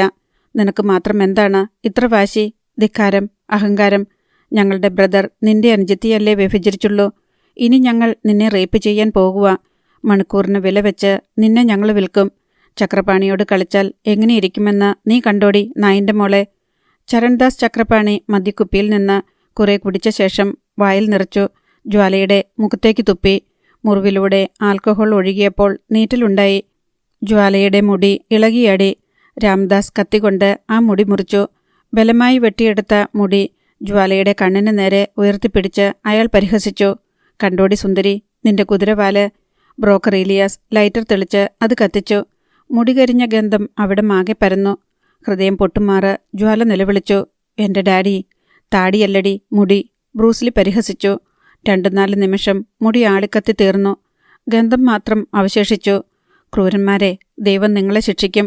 വളരെ വിഷമിച്ച് ജ്വാല അത്രയും കൂടി വിലപിച്ചു. ഞങ്ങളുടെ ദൈവം ഞങ്ങളടി. ഞങ്ങളെ തൊടുന്നവരെയൊക്കെ ഞങ്ങൾ സംഹരിക്കും. ചരൺദാസ് ജ്വാലയുടെ വയറ്റിൽ ഒരിടി കൊടുത്തു. വല്ലാത്തൊരു ശബ്ദം ജ്വാലയുടെ കടിച്ചു പിടിച്ച പല്ലുകൾക്കിടയിലൂടെ പുറത്തുവന്നു. ജ്വാല ചങ്ങലയിൽ തൂങ്ങിയാടി ബോധമറ്റു കിടന്നു. അവൾക്ക് ബോധം വരുന്നതുവരെ നമുക്കല്പം മദ്യപിക്കാം. അവളെ തല്ലി കൈ വേദനിക്കുന്നു, ചരൺദാസ് അഭിപ്രായപ്പെട്ടു. എല്ലാവരും അതിനോട് യോജിച്ചു. അടുത്ത മുറിയിൽ പോയി അവർ മദ്യവും മൈക്രോവേവ് ഓവനിൽ ചൂടാറാതെ സൂക്ഷിച്ചിരുന്ന മാംസവും മുട്ടയും ഭക്ഷിച്ചു. എല്ലാവരുടെയും ശരീരത്ത് ജ്വാലയുടെ ചോര ഉണ്ടായിരുന്നു.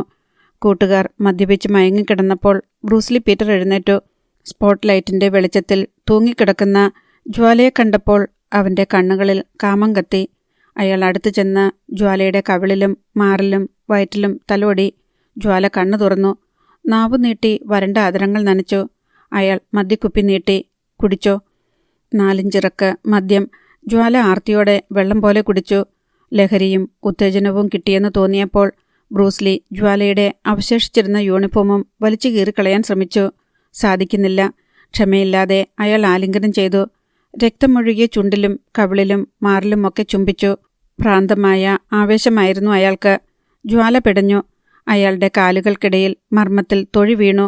അർദ്ധബോധാവസ്ഥയിലാണ് ജ്വാല അത് ചെയ്തത്. ബ്രൂസ്ലി പീറ്റർ പിടഞ്ഞു താഴെ വീണു. 1/2 മണിക്കൂർ കഴിഞ്ഞാണ് അയാൾക്ക് ആ വീഴ്ചയിൽ നിന്ന് എഴുന്നേൽക്കാൻ കഴിഞ്ഞത്. ഇതിനിടയിൽ അയാൾക്ക് അറിയാവുന്ന ശാപവാക്കുകളും അശ്ലീലങ്ങളും വിളിച്ചു പറഞ്ഞു. എഴുന്നേറ്റ് ബ്രൂസ്ലി ക്രൂരമായി ജ്വാലയെ മർദ്ദിച്ചു. നീ എന്നെ തൊഴിച്ചില്ലേ? നിന്നെ ഞാൻ ഇറച്ചിയാക്കും. അയാൾ ക്രോധത്തോടെ ഇറച്ചിക്കടയിൽ തൂക്കിയിട്ടിരിക്കുന്ന മാംസത്തിൽ ഇടിച്ച് കരാട്ടെ പരിശീലനം നടത്തുന്നതുപോലെ ജ്വാലയെ മർദ്ദിച്ചു. ജ്വാലയുടെ നിലവിളി ഒരു രോദനമായി നിലച്ചു. വായിലൂടെയും മൂക്കിലൂടെയും ചുടുചോര ഒലിച്ചു. ബ്രൂസ്ലി പീറ്റർ വിയർത്ത് തളർന്നു മാറി. തൂങ്ങിക്കിടക്കുന്ന നിശ്ചല രൂപത്തെ അയാൾ കിതപ്പോടെ നോക്കി. രാത്രി മുഴുവൻ അഡ്വക്കേറ്റ് പാർത്തൻ അന്വേഷിച്ചിട്ടും ജ്വാലയെപ്പറ്റി വിവരമൊന്നും കിട്ടിയില്ല. പാർത്തൻ ചെന്നിടത്തൊക്കെ പോലീസ് ജ്വാലയെ തിരയുന്നുണ്ടായിരുന്നു. അദ്ദേഹം IG വർമ്മയെ വിളിച്ചു. സർ, എന്തെങ്കിലും വിവരമുണ്ടോ? ഞാൻ രാത്രി നഗരം മുഴുവൻ അരിച്ചു പെറുക്കി. ചക്രപാണിയുടെ എല്ലാ വീടുകളും ഗോഡൌണുകളും സെർച്ച് ചെയ്തു. ചക്രപാണിമാർ എല്ലാവരും ഒളിവിലാണ്. അവർ ജ്വാലയെ അകലെ എവിടെയെങ്കിലും കൊണ്ടുപോയോ എന്നാണ് എനിക്ക് സംശയം. ആ വഴിക്കും അന്വേഷണം നടക്കുന്നുണ്ട്, വർമ്മ സാർ പറഞ്ഞു. അദ്ദേഹത്തിന് ആ സംഭവത്തിൽ അഗാധമായ ദുഃഖമുണ്ടെന്ന് പാർത്തന് മനസ്സിലായി. സർ, നമുക്കിനി ജ്വാലയെ ജീവനോടെ തിരിച്ചു കിട്ടുകയില്ലേ? പാർത്തൻ ചോദിച്ചു. എനിക്കതേപ്പറ്റി ചിന്തിക്കാൻ കൂടി കഴിയുന്നില്ല പാർത്ത. ജ്വാലയെ രക്ഷിക്കാൻ വേണ്ടി എത്ര ഫോഴ്സിനെ അയക്കാനും ഞാൻ തയ്യാറാണ്. ആ കുട്ടിയെ രക്ഷിക്കാൻ കഴിഞ്ഞില്ലെങ്കിൽ പിന്നെ ഞാൻ ഈ സ്ഥാനത്തിരിക്കുന്നതിൽ അർത്ഥമില്ല. ഈ ഡിപ്പാർട്ട്മെൻറ്റിന് അഭിമാനിക്കാനും ഒന്നുമില്ല, IG വർമ്മ പറഞ്ഞു. അഡ്വക്കേറ്റ് പാർത്തൻ ഹോട്ടലിലേക്ക് പോകുമ്പോഴാണ് എതിരെ ഒരു ജീപ്പ് വരുന്നത് കാണുന്നത്. ജ്വാലയെ ബ്രൂസ്ലി കെട്ടിവലിച്ച ജീപ്പ് അതാണ്. അതിൻ്റെ നമ്പർ കാർത്തിക പറഞ്ഞത് അദ്ദേഹം ഓർത്തു. ജീപ്പിന് മുന്നിൽ കാർ വട്ടമിട്ടു. ഡ്രൈവർ ചാടിയിറങ്ങി ഓടുന്നതിന് മുൻപ് പിടികൂടി. അവനെ ഇടിച്ച് ജീപ്പിനുള്ളിലേക്കിട്ടു. നിലവിളിച്ച അവൻ്റെ വായിലേക്ക് റിവോൾവർ തള്ളി. അവൻ പിടഞ്ഞു. എവിടെയാണ് രാംദാസും ചരൺദാസും? സത്യം പറഞ്ഞില്ലെങ്കിൽ നിന്നെ ഞാൻ ഇപ്പോൾ കൊല്ലും. ചോദ്യവും മൂക്കിന് ഒരിടിയും ഒപ്പമായിരുന്നു. മൂക്കിൻ്റെ ചെറിയ അസ്ഥി ഒടിഞ്ഞ് ചോരയൊഴുകി. കടൽക്കരയിലെ ഐസ് ഫാക്ടറിയിൽ അയാൾ പറഞ്ഞു. ജ്വാല അവിടെയുണ്ടോ? ഉണ്ട്. അവളെ കൊന്നോ? എനിക്കറിയില്ല. നീ എന്തിനാണ് ഇവിടെ വന്നത്? ഭക്ഷണം വാങ്ങിക്കാൻ. ഫാക്ടറി രാംദാസിൻ്റെയാണോ? അല്ല, ഇലിയാസിൻ്റെ. എന്നെ ഉപദ്രവിക്കില്ലേ സാർ? ഞാനൊരു ജോലിക്കാരൻ മാത്രമാണ്. ഞാൻ പറഞ്ഞതൊക്കെ സത്യമാണ്. പാർത്തൻ അവനെ ചവിട്ടി പുറത്തേക്കെറിഞ്ഞിട്ട് ജീപ്പ് മുന്നോട്ടെടുത്തു. മദ്യക്കുപ്പികളും ഭക്ഷണവും നിറഞ്ഞ ഒരു പെട്ടിയിരിക്കുന്നത് പാർത്തൻ കണ്ടു. ജീപ്പ് അതിവേഗം പാഞ്ഞുപോയി. ആ ഐസ് ഫാക്ടറിയിൽ പകൽ വെളിച്ചം നിറഞ്ഞു. ജ്വാലയെ അവർ ഒരു വലിയ മേശപ്പുറത്ത് കിടത്തിയിരിക്കുകയായിരുന്നു. ബോധമുണ്ടെങ്കിലും ശരീരത്തിന് ശക്തി തീരെയില്ല. ചരൺദാസ് പിന്നെയും ഇഞ്ചക്ഷൻ കൊടുത്തു. ജ്വാല മേശപ്പുറത്ത് കിടന്ന് പാമ്പിനെ പോലെ പൊളഞ്ഞു. ഭ്രാന്ത് പിടിച്ചതുപോലെ എഴുന്നേറ്റ് വേച്ച് നടക്കാൻ ശ്രമിച്ചു. അപ്പോൾ ഇലിയാസ് പൊട്ടിച്ച ഐസ് കഷ്ണങ്ങൾ മുന്നിലേക്ക് തള്ളിയിട്ടു. ആ വലിയ ഐസ് ബാറുകളിൽ തട്ടി ജ്വാല മറിഞ്ഞു വീണു. സ്ഫടിക സമാനമായ ആ മഞ്ഞുകട്ടകളിൽ ചോര വീണ ഒഴുകി. ചരൺദാസ് ആ നീര് വന്ന കാലിൽ പിടിച്ചു വലിച്ചു. ജ്വാല IPS. അയാൾ ആ കരിവാളിച്ച കവിളിൽ പിടിച്ച് ഞെരിച്ചുകൊണ്ട് പരിഹസിച്ചു. ജ്വാലയുടെ കണ്ണുകൾ പിന്നോട്ട് മറിഞ്ഞു. ഞാൻ നിന്നെ റേപ്പ് ചെയ്യാൻ പോവുകയാണ്. എനിക്ക് നിന്നെപ്പോലെ ഒരു വിശുരൻ കുഞ്ഞിനെ വേണം. സൺ ഓഫ് ജ്വാല ചക്രപാണിയെ. അയാൾ വസ്ത്രങ്ങൾ അഴിക്കുന്നത് കണ്ട് മറ്റുള്ളവർ മദ്യലഹരിയിൽ ആഹ്ലാദിച്ചു ചിരിച്ചു. ജ്വാലയെ എത്ര പീഡിപ്പിക്കുന്നോ അത്രയും ആഹ്ലാദമായിരുന്നു അവർക്ക്. ഐസ് ഫാക്ടറിയുടെ ഗേറ്റിൽ വാച്ചർ പാർത്തൻ്റെ ജീപ്പ് തടഞ്ഞു. നിങ്ങൾ ആരാണ്? മുതലാളി പറയാതെ അകത്ത് കടക്കാൻ പാടില്ല. ആരെയും അകത്തേക്ക് വിടരുതെന്നാണ് ഓർഡർ. ഞാൻ നിന്റെ തന്തയാടാ, പന്നി ചെകുത്താൻ. പാർത്തൻ അലറിക്കൊണ്ട് ജീപ്പ് മുന്നോട്ടെടുത്തു. ഗേറ്റ് തകർത്തുകൊണ്ട് ജീപ്പ് അകത്തേക്ക് കയറി. വാച്ചർ ജീവനും കൊണ്ട് ഓടി.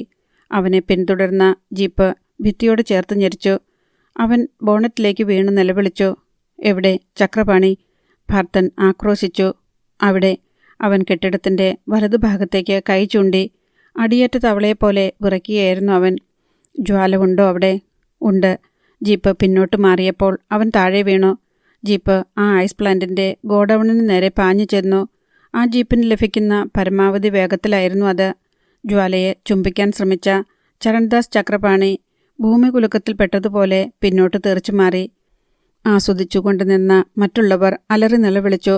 കടലാസ് ചീന്തുന്നതുപോലെ ഷട്ടർ തകർത്തുകൊണ്ട് ആ ജീപ്പ് അകത്തേക്ക് വന്നു. യുദ്ധകാലത്തെ ടാങ്ക് പോലെ ഭിത്തിയിലിടിച്ചു. ഭിത്തി തകർന്ന ഇഷ്ടികകൾ ചിതറി വീണു. കൂറ്റൻ ഐസ് പാളികൾ ഹിമപാതം പോലെ തകർന്നു വീണു. അവയെല്ലാം തങ്ങളുടെ മുകളിലേക്ക് വരുന്നത് കണ്ട് അലറി വിളിച്ചുകൊണ്ട് ഓടാൻ ശ്രമിച്ച ചക്രപാണിയും സംഘവും ഐസ് കഷ്ണങ്ങളിൽ തെന്നി വീണു. അധ്യായം 28. മഞ്ഞുകട്ടകളിൽ തട്ടി തെന്നി വീണ രാംദാസ് ചക്രപാണിയുടെയും ചരൺദാസ് ചക്രപാണിയുടെയും ഇലിയാസിൻ്റെയും ബ്രൂസ്ലി പീറ്ററുടെയും മുകളിലേക്ക് ചിതറിയ ഐസ് കഷ്ണങ്ങളും ഭിത്തിയുടെ പൊടിഞ്ഞ ഭാഗങ്ങളും അടർന്നു വീണു. മുൻഭാഗം ഞെരിഞ്ഞു തകർന്ന ജീപ്പിൻ്റെ ദൃശ്യം ഇടിഞ്ഞു വീഴുന്ന ഭിത്തിക്കടിയിൽ അവർ കണ്ടു. 1-2 നിമിഷത്തിനുള്ളിൽ ഭിത്തി തകർന്ന് ജീപ്പിന് മുകളിലേക്ക് വീണു. ജീപ്പിൻ്റെ ബോണറ്റ് മുകളിലേക്ക് തെറിച്ചുപോയി. അതിനു മുൻപേ അഡ്വക്കേറ്റ് പാർത്തൻ വെളിയിലേക്ക് ചാടിക്കഴിഞ്ഞിരുന്നു. ഭിത്തി തകർന്നു വീണപ്പോൾ കുമ്മായം കലർന്ന പൊടി ഉയർന്നു. അതിൽ നിന്നും പാർത്തൻ റിവോൾവറുമായി വെളിയിൽ വന്നു. ഇവയെല്ലാം സംഭവിച്ചത് 10 സെക്കൻഡുകൾക്കുള്ളിലാണ്. ആ സ്റ്റോറിലെ തണുപ്പിൽ പുക കൂടുതൽ നേരം നിന്നില്ല. മേശപ്പുറത്ത് ചിതറിയ ഐസ് കഷ്ണങ്ങൾക്കിടയിൽ മൃതപ്രായയായ ജ്വാല കിടക്കുന്നത് പാർത്തൻ കണ്ടു. അപ്പോൾ പാർത്തൻ അദ്ദേഹമല്ലാത്ത ഒരവസ്ഥയിലായിരുന്നു. എഴുന്നേറ്റ് വന്ന രാംദാസ് ചക്രപാണിയുടെ മേൽ പാർത്തൻ ചാടി വീണു. ക്രൂരമായി അദ്ദേഹം അവരെ നേരിട്ടു. പിന്നിൽ നിന്ന് തന്നെ അടിച്ച ഇലിയാസിനെ തിരിഞ്ഞു നിന്ന് വെടിവെച്ചു. 2 കാൽമുട്ടുകളിലും നെഞ്ചിലും വെടിയേറ്റ അയാൾ മഞ്ഞുപാളികൾക്കിടയിൽ നിന്ന് നിലവിളിച്ചു. ഒരു വെടിയുണ്ട അയാളുടെ വായിലൂടെ കിടന്ന് തലച്ചോറിലെ മെഡുല്ല ഒബ്ലാങ്കേറ്റ തകർത്തു കളഞ്ഞു. ഒന്നും സംഭവിക്കാത്തതുപോലെ ഇലിയാസ് നിശബ്ദനായി മഞ്ഞുകട്ടകൾക്കിടയിലേക്ക് വീണ് മരിച്ചു. ആ കാഴ്ച എല്ലാവരെയും ഞെട്ടിച്ചു കളഞ്ഞു. ചരൺദാസ് ചക്രപാണിയും രാംദാസും ഓടി. ബ്രൂസ്ലി പീറ്റർ പാർത്തൻ്റെ തോക്ക് തട്ടിക്കളഞ്ഞു. ആ ഗോഡൌണിൽ ഒരു ജീവൻ മരണ പോരാട്ടം നടന്നു. ഉരുകുന്ന മഞ്ഞുകട്ടകൾക്കിടയിൽ ആ ദ്വന്ദ്വയുദ്ധത്തിൽ അവർ ഉരുണ്ട് ജ്വാലയെ കെട്ടിത്തൂക്കിയ ചങ്ങലയുടെ അടിയിൽ വരെ എത്തി. ചോര കട്ട പിടിച്ചു കിടക്കുന്ന തറ. പാർത്തൻ അവനെ അടിച്ചു വീഴിച്ച് പിടിച്ചു കെട്ടാൻ ശ്രമിച്ചു. അപ്പോഴാണ് അവിടെ മറഞ്ഞിരിക്കുന്ന ചരൺദാസിനെയും രാംദാസിനെയും കണ്ടത്. ജ്വാലയെ തല്ലിയ കുറുവടികൾ അവിടെ കിടപ്പുണ്ടായിരുന്നു. ചോര പുരണ്ട ആ ആയുധം കൊണ്ട് പാർത്തൻ അവരെ അടിച്ചു. ചോര പിന്നെയും അവിടെ തെറിച്ചു വീണു. ബ്രൂസ്ലിയുടെയും ചരൺദാസിൻ്റെയും നിലവിളി അവിടെ മുഴങ്ങി. മദ്യപിച്ച് ക്ഷീണിതരായിരുന്നതിനാൽ അവർക്ക് ചെറുത്തു നിൽക്കാൻ കഴിഞ്ഞില്ല. പാർത്തൻ ചരൺദാസിൻ്റെ കഴുത്തിന് പിടിച്ച് ഞെരിച്ചു. അയാളുടെ കണ്ണ് തള്ളിപ്പോയി. ഒരു വെടി. പാർത്തൻ്റെ ചുമലിൽ നിന്ന് ചോര ചിതറി. മുറിവേറ്റ സിംഹത്തെപ്പോലെ പാർത്തൻ തിരിഞ്ഞു നോക്കി. തൻ്റെ കയ്യിൽ നിന്ന് നഷ്ടപ്പെട്ട തോക്കുമായി രാംദാസ് ചക്രപാണി. അയാൾ കോപത്തോടെ വീണ്ടും നിറയൊഴിച്ചു. പാർത്തൻ പിന്നോട്ട് മാറി. സോക്സിനുള്ളിൽ നിന്നും കത്തിയെടുത്ത് വീശിയെറിഞ്ഞു. രാംദാസിൻ്റെ വാരിയെല്ലിലാണ് കത്തി കൊണ്ടത്. തോക്ക് ഉപേക്ഷിച്ച് രാംദാസ് ഓടിക്കളഞ്ഞു. പാർത്തൻ തിരിഞ്ഞു നോക്കിയപ്പോൾ ചരൺദാസും ബ്രൂസ്ലി പീറ്ററും ഏതൊക്കെയോ യന്ത്രസാമഗ്രികൾക്കിടയിലേക്ക് ഓടിക്കളഞ്ഞു. മുറിവിൽ നിന്ന് ചോര ചീറ്റുകയായിരുന്നു. പാർത്തൻ റിവോൾവറും എടുത്തുകൊണ്ട് വരുമ്പോൾ രാംദാസ് ഊരിക്കളഞ്ഞ കത്തി കിടക്കുന്നത് കണ്ടു. ഒരു വലിയ ഐസ് മുറിവിലെടുത്തു വെച്ച് പാർത്ഥൻ അവിടെ മരവിപ്പിച്ചു. ജ്വാല ഞരങ്ങുന്നത് കണ്ടു. വളരെ പണിപ്പെട്ട് എടുത്തു തോളിലേറ്റി. ജീപ്പിന്റെ യന്ത്രം അപ്പോഴും പ്രവർത്തിച്ചുകൊണ്ടിരിക്കുകയായിരുന്നു. മുകൾ ഭാഗം തകർന്ന് ഭിത്തിയുടെ ഭാഗങ്ങൾ അതിൽ കിടക്കുന്നു. ജ്വാലയെ പിന്നിൽ കിടത്തിയിട്ട് പാർത്ഥൻ വലിയ കട്ടകൾ തള്ളിമാറ്റിക്കളഞ്ഞ് ജീപ്പ് പിന്നോട്ടെടുത്തു. മുൻഭാഗം മിക്കവാറും തകർന്ന അതെങ്ങനെ ഇപ്പോഴും പ്രവർത്തിച്ചുകൊണ്ടിരിക്കുന്നുവെന്നോർത്ത് പാർത്ഥൻ അത്ഭുതപ്പെട്ടു. പെട്ടെന്ന് അത് നിലച്ചു. പിന്നീട് എത്ര ശ്രമിച്ചിട്ടും യന്ത്രം സ്റ്റാർട്ടായില്ല. ജ്വാലയെയും എടുത്തുകൊണ്ട് നടക്കുകയേ നിവൃത്തിയുണ്ടായിരുന്നുള്ളൂ. ഗേറ്റിനടുത്തെത്തിയപ്പോൾ ഒരു കാർ ചീറിപ്പാഞ്ഞു വന്നു. ബ്രൂസ്ലിയും ഡ്രൈവറുമേ അതിലുണ്ടായിരുന്നുള്ളൂ. തന്നെ അത് തട്ടിത്തെറിപ്പിക്കുമെന്ന് ഉറപ്പായപ്പോൾ പാർത്ഥൻ നിറയൊഴിച്ചു. കൃത്യം ഡ്രൈവറുടെ തലയ്ക്ക്. കാർ വെട്ടിത്തിരിഞ്ഞ് പകിട പോലെ മറിഞ്ഞു. കീഴ്മേൽ കിടന്ന കാറിൽ നിന്നും ബ്രൂസ്ലി ഇറങ്ങി. എവിടെ നിന്നോ വാച്ചറും കുറെ ഗുണ്ടകളും വന്നു. ആരും അനങ്ങരുത്, ചുട്ടുകളയും. തോക്ക് നീട്ടി പാർത്ഥൻ അലറി. അവർ ഭയന്നു നിന്നു. പാർത്ഥൻ വേഗം റോഡിലേക്കിറങ്ങി. ജ്വാലയുടെ ഭാരം അപ്പോഴാണ് അനുഭവപ്പെട്ടത്.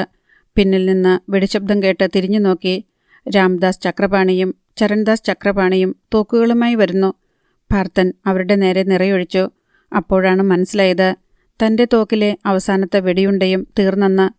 പാർത്ഥൻ തോളിൽ കിടന്ന ജ്വാലയെ പിടിച്ചുകൊണ്ട് റോഡിലൂടെ ധൃതിയിലോടി. ഒരു കാർ എതിരെ വന്നു. റോഡിന് നടുവിൽ നിന്ന് അത് തടഞ്ഞു നിർത്തി. തോക്കുകാട്ടി ഡ്രൈവറെ വിരട്ടി വലിച്ചു ചാടിച്ചു. ഡ്രൈവർ ആകെ ഭയന്നുപോയിരുന്നു. ജ്വാലയെ പിന്നിലേക്കിട്ടിട്ട് മുന്നിൽ ചാടിക്കയറി. കാർ മുന്നോട്ട് വിട്ടിട്ടാണ് 2 ഡോറുകളും അടച്ചത്. പാർത്ഥൻ്റെ ചുമലിൽ നിന്നൊഴുകിയ ചോര ഒരു വശമാകെ പടർന്നിരുന്നു. അപ്പോഴേക്കും ജനൽ ഗ്ലാസുകളിൽ വെടിയുണ്ടകൾ പതിച്ചു കഴിഞ്ഞു. തലമുടി നാരിൻ്റെ മാറ്റത്തിന് രക്ഷപ്പെട്ടു. കാർ ഹോസ്പിറ്റലിലെത്തിയപ്പോഴേക്കും പാർത്ഥൻ തളർന്നു വീണു. ജ്വാലയെ കണ്ടുകിട്ടി അത്യാസന്ന നിലയിലാണ്. വിവരം ലഭിച്ചയുടനെ IG വർമ്മ പാഞ്ഞെത്തി. കിട്ടാവുന്നതിൽ ഏറ്റവും മികച്ച ചികിത്സ അവർക്ക് കിട്ടി. ജ്വാലയുടെ ശരീരത്ത് മുറിവുകളും ചതവുകളും മാത്രമേ ഉണ്ടായിരുന്നുള്ളൂ. 2 ദിവസം കഴിഞ്ഞേ ആശയ്ക്ക് വഴിയുണ്ടോയെന്ന് പറയാൻ കഴിയുകയുള്ളൂവെന്ന് ഡോക്ടർമാർ അഭിപ്രായപ്പെട്ടു.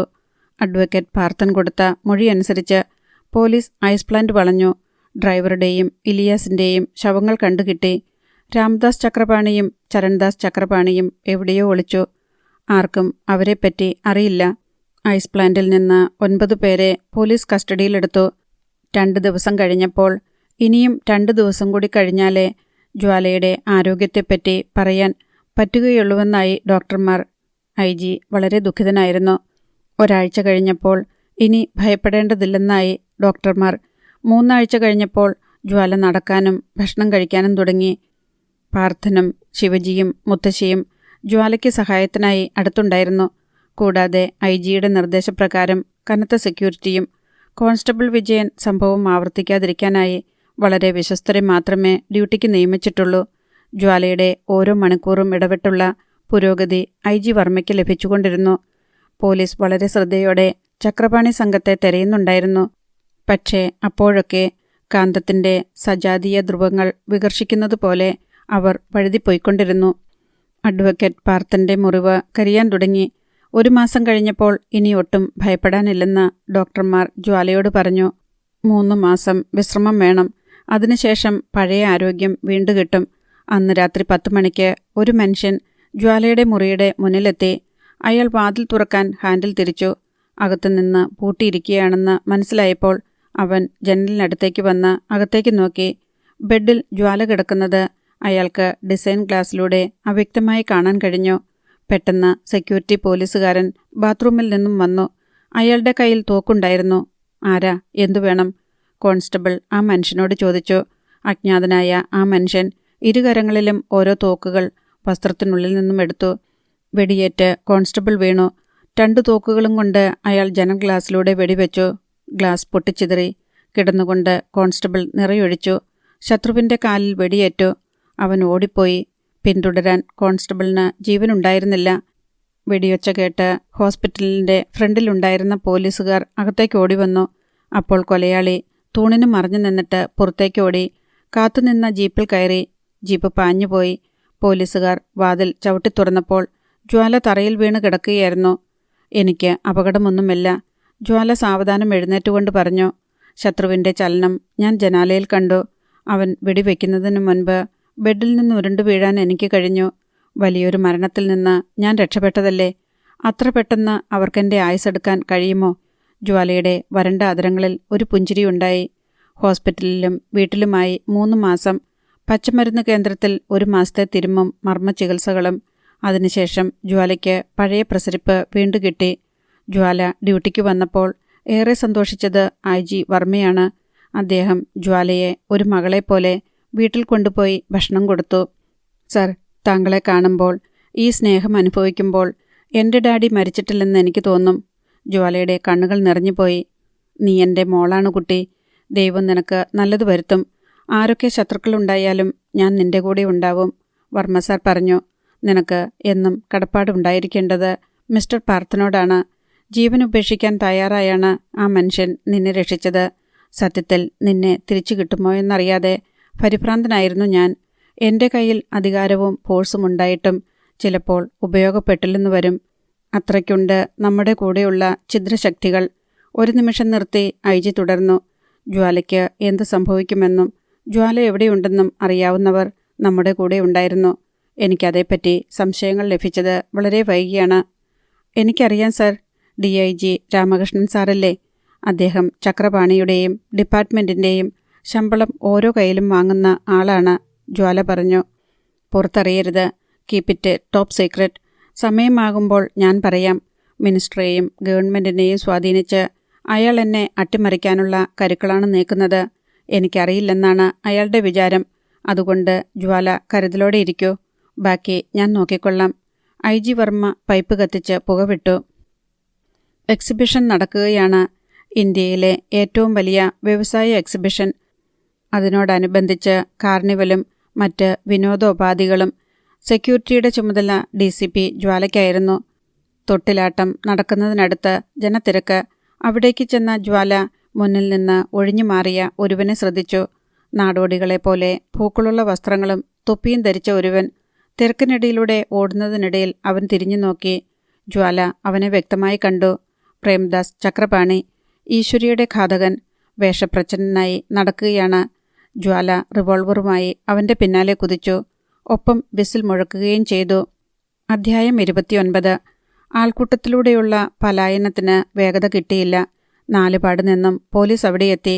ആ വലയം ഭേദിക്കാൻ പ്രേംദാസിന് കഴിഞ്ഞില്ല. അതിനു മുൻപേ ജ്വാല ഓടിയെത്തി. അവൻ്റെ പിന്നിൽ നിന്ന് തലയ്ക്കടിച്ച് വീഴിച്ചു. സ്റ്റേഷനിലേക്ക് കൊണ്ടുചെന്ന് അവനെ സെല്ലിലേക്ക് വലിച്ചെറിയുകയായിരുന്നു. ഞാൻ നിന്നെ ഒരിക്കലും കണ്ടുപിടിക്കുകയില്ലെന്ന് കരുതിയോടാ. ജ്വാല അവൻ്റെ കോമാളി വേഷങ്ങൾ വലിച്ചു കീറി. ഇടികൊണ്ട് അവൻ മൂലയ്ക്ക് ബോധം കെട്ടു വീണു. എക്സിബിഷൻ ഗ്രൗണ്ടിൽ വെച്ച് പോലീസ് പ്രേംദാസ് ചക്രപാണിയെ ഓടിച്ചിട്ട് പിടിക്കുന്നത് ഒരു യുവാവ് കണ്ടു. അയാൾ പ്രേംദാസിൻ്റെ 5 പേർ സംഘത്തിൽപ്പെട്ടവനായിരുന്നു. പോലീസ് ജീപ്പ് പോയപ്പോൾ അയാൾ എക്സിബിഷൻ ഗ്രൗണ്ടിലെ ടെലിഫോണിൽ നിന്ന് തൃശൂൽ ചക്രപാണിയെ വിളിച്ചു. ചക്രപാണി അറ്റൻഡ് ചെയ്തപ്പോൾ അയാൾ പറഞ്ഞു, അങ്കിൾ, പ്രേംദാസിനെ ജ്വാല പിടിച്ചുകൊണ്ടുപോയി. എവിടെ വെച്ച്? തൃശൂൽ ചക്രപാണി ഞെട്ടലോടെ ചോദിച്ചു. എക്സിബിഷൻ ഗ്രൗണ്ടിൽ വെച്ച്. ഇവിടുന്ന ഞാൻ വിളിക്കുന്നത്, അവൻ പറഞ്ഞു. ഉടനെ എന്തെങ്കിലും ചെയ്യണം. ജ്വാല അവനെ വെറുതെ വിടില്ല. അവൻ്റെ ദൃഷ്ടിയിൽ തൊട്ടപ്പുറത്ത് വളരെ ഉയരത്തിൽ കറങ്ങുന്ന തൊട്ടിലുകൾ പെട്ടു. ശരി, നീ വേഗം വിളിച്ചോ. തൃശൂൽ ചക്രപാണി ഫോൺ ഡിസ്കണക്ട് ചെയ്തു. അവൻ വേഗം നടന്ന് മിനി സൂവിന് പിന്നിലൂടെ മറഞ്ഞു. ഐസ് പോലെ തണുത്ത ഒരു ബക്കറ്റ് വെള്ളം തലയിൽ ഒഴിച്ചപ്പോൾ പ്രേംദാസ് ചക്രപാണി കണ്ണു തുറന്നു. കയ്യിൽ ഗ്ലൗസുമിട്ട് നിൽക്കുന്ന ജ്വാലയെയാണ് അയാൾ കണ്ടത്. ആ പാവം ഊമ പെണ്ണിനെ നീ കൊന്നു അല്ലേ? എന്നോട് നിനക്ക് പ്രതികാരമുണ്ടായിരുന്നെങ്കിൽ അതെന്നോട് മതിയായിരുന്നു. മിണ്ടാപ്രാണിയായ ഈശ്വരിയെ നിങ്ങൾ എന്തിനാണ് മുറിപ്പെടുത്തി കൊന്നത്? നിന്നെ ഞാൻ വെറുതെ വിടുമെന്ന് കരുതിയോ? ചോദ്യം കേട്ട് അവൻ്റെ തല മരച്ചുപോയി. ഇരുട്ട് നിറഞ്ഞ ഒരു മുറിയിലായിരുന്നു അവർ. കസേരയിൽ ബന്ധിച്ച് ഇരുത്തിയിരിക്കുകയായിരുന്നു അവനെ. മുകളിൽ തൂങ്ങിക്കിടക്കുന്ന വെളിച്ചം അവൻ്റെ മേൽ പതിച്ചിരുന്നു. ജ്വാലയെ മാത്രമേ വ്യക്തമായി കാണാമായിരുന്നുള്ളൂ. മറ്റു പോലീസ് ഉദ്യോഗസ്ഥന്മാർ ചുറ്റും നിൽക്കുന്നത് അവ്യക്തമായി അവൻ കണ്ടു. പ്രേംദാസിൻ്റെ വായിൽ നിന്നൊരു ശബ്ദം പുറത്തു വന്നപ്പോൾ ജ്വാല ആ കർണത്തടിച്ചു. അവൻ്റെ വായിൽ നിന്ന് ചോര തെറിച്ചു. എവിടെ നിന്റെ കൂട്ടുകാർ? ജ്വാല ചോദിച്ചു. അവന് സംസാരിക്കാൻ കഴിഞ്ഞില്ല. മറ്റ് 4 പേരെ എവിടെയാണ് ഒളിപ്പിച്ചിരിക്കുന്നത്? ഈശ്വരിയെ കൊന്ന അവർ എവിടെ? ജ്വാല വലതുകരം കൊണ്ട് അവൻ്റെ കഴുത്തിന് പിടിച്ച് ഞെരിച്ചു. അവൻ്റെ വായിൽ നിറഞ്ഞ ചോര ഒഴുകി ജ്വാലയുടെ കയ്യിലണിഞ്ഞ ഗ്ലൗസിൽ വീണു. നിന്നെ ഇവിടെ നിന്ന് ഞാൻ ജീവനോടെ പുറത്തു വിടുകയില്ല. സത്യം പറയുന്നതാണ് നിനക്ക് നല്ലത്. ജ്വാല ഭീഷണിപ്പെടുത്തി. നീ ഇവിടെ മർദ്ദനമേൽക്കുകയും മറ്റുള്ളവർ സുഖമായി ഇരിക്കുകയും വേണോ? അവർ ഗ്രീൻ മാൻഷനിലുണ്ട്, അവൻ പറഞ്ഞു. അതെവിടെയാണ് ഗ്രീൻ മാൻഷൻ? എയർപോർട്ടിലേക്ക് പോകുന്ന വഴിയിൽ കുന്നിൻ ചെരുവിലെ എസ്റ്റേറ്റിലെ വീട്. അവിടെയാണോ നിങ്ങൾ ഒളിച്ചു താമസിച്ചിരുന്നത്? അതെ. മറ്റു 4 പേരും അവിടെയുണ്ടോ? 3 പേർ. ഒരാൾ എൻ്റെ കൂടെ എക്സിബിഷൻ ഗ്രൗണ്ടിലുണ്ടായിരുന്നു. നിന്നെ പിടികൂടിയത് അവനറിഞ്ഞോ? എനിക്കറിയില്ല. അവൻ മരണക്കിണർ കാണാൻ കയറിയിരുന്നു. നീ പറഞ്ഞതൊക്കെ സത്യമാണോ? അതെ. പ്രേംദാസ് ചക്രപാണി കരഞ്ഞുപോയി. അവൻ്റെ ശരീരമാകെ ഒരു യന്ത്രച്ചക്കൽ കയറിയിറങ്ങിയതുപോലെ വേദനിക്കുന്നുണ്ടായിരുന്നു. ജ്വാല ഇൻസ്പെക്ടർ രമേശനോടും മറ്റുള്ളവരോടും നിർദ്ദേശിച്ചു. ഇവനെ നാം പിടിച്ചത് കൂട്ടുകാരൻ അറിയാതിരിക്കാൻ വഴിയില്ല. ഇപ്പോൾ തന്നെ അവർ താവളം മാറ്റാൻ ശ്രമം നടത്തുന്നുണ്ടാവും. രക്ഷപ്പെടുന്നതിനു മുൻപ് നമുക്കവരെ പൊക്കണം. ജ്വാല ധൃതിയിൽ പുറത്തുവന്നു. അപ്പോൾ ഒരു കോൺസ്റ്റബിൾ ഫോൺ ജ്വാലയുടെ കയ്യിൽ കൊടുത്തു. Madam, phone. ജ്വാല സംശയത്തോടെയാണ് അറ്റൻഡ് ചെയ്തത്. Yes, DCP Jwala. ഞാൻ തൃശൂൽ ചക്രപാണി. മറുവശത്തു നിന്ന് ശബ്ദം കേട്ട് ജ്വാലയുടെ മുഖമിരുണ്ടു. നിങ്ങൾക്ക് എന്താണ് പറയാനുള്ളത്? എൻ്റെ മകനെ പിടികൂടിയെന്ന് ഞാൻ അറിഞ്ഞു. ആ കൊലയാളിയെ ഇനി ഞാൻ നിങ്ങൾക്ക് തരില്ല. ജ്വാലയുടെ വാക്കുകൾക്ക് മൂർച്ചയുണ്ടായിരുന്നു. എൻ്റെ ഇളയ മകനാണ് അവൻ. അവനെ വിട്ടയക്കണം. അതിന് എന്ത് പ്രതിഫലം വേണമെങ്കിലും ഞാൻ തരാം. ചക്രപാണിയുടെ സ്വരം പതറിയിരുന്നു. സമ്മതിച്ചോ? സമ്മതിച്ചു. എത്ര ലക്ഷം വേണം? എനിക്കവനെ തിരിച്ചു വേണം. അവനെൻ്റെ അരുമക്കുട്ടിയാണ്. ലക്ഷം വേണ്ട, 2 ജീവൻ.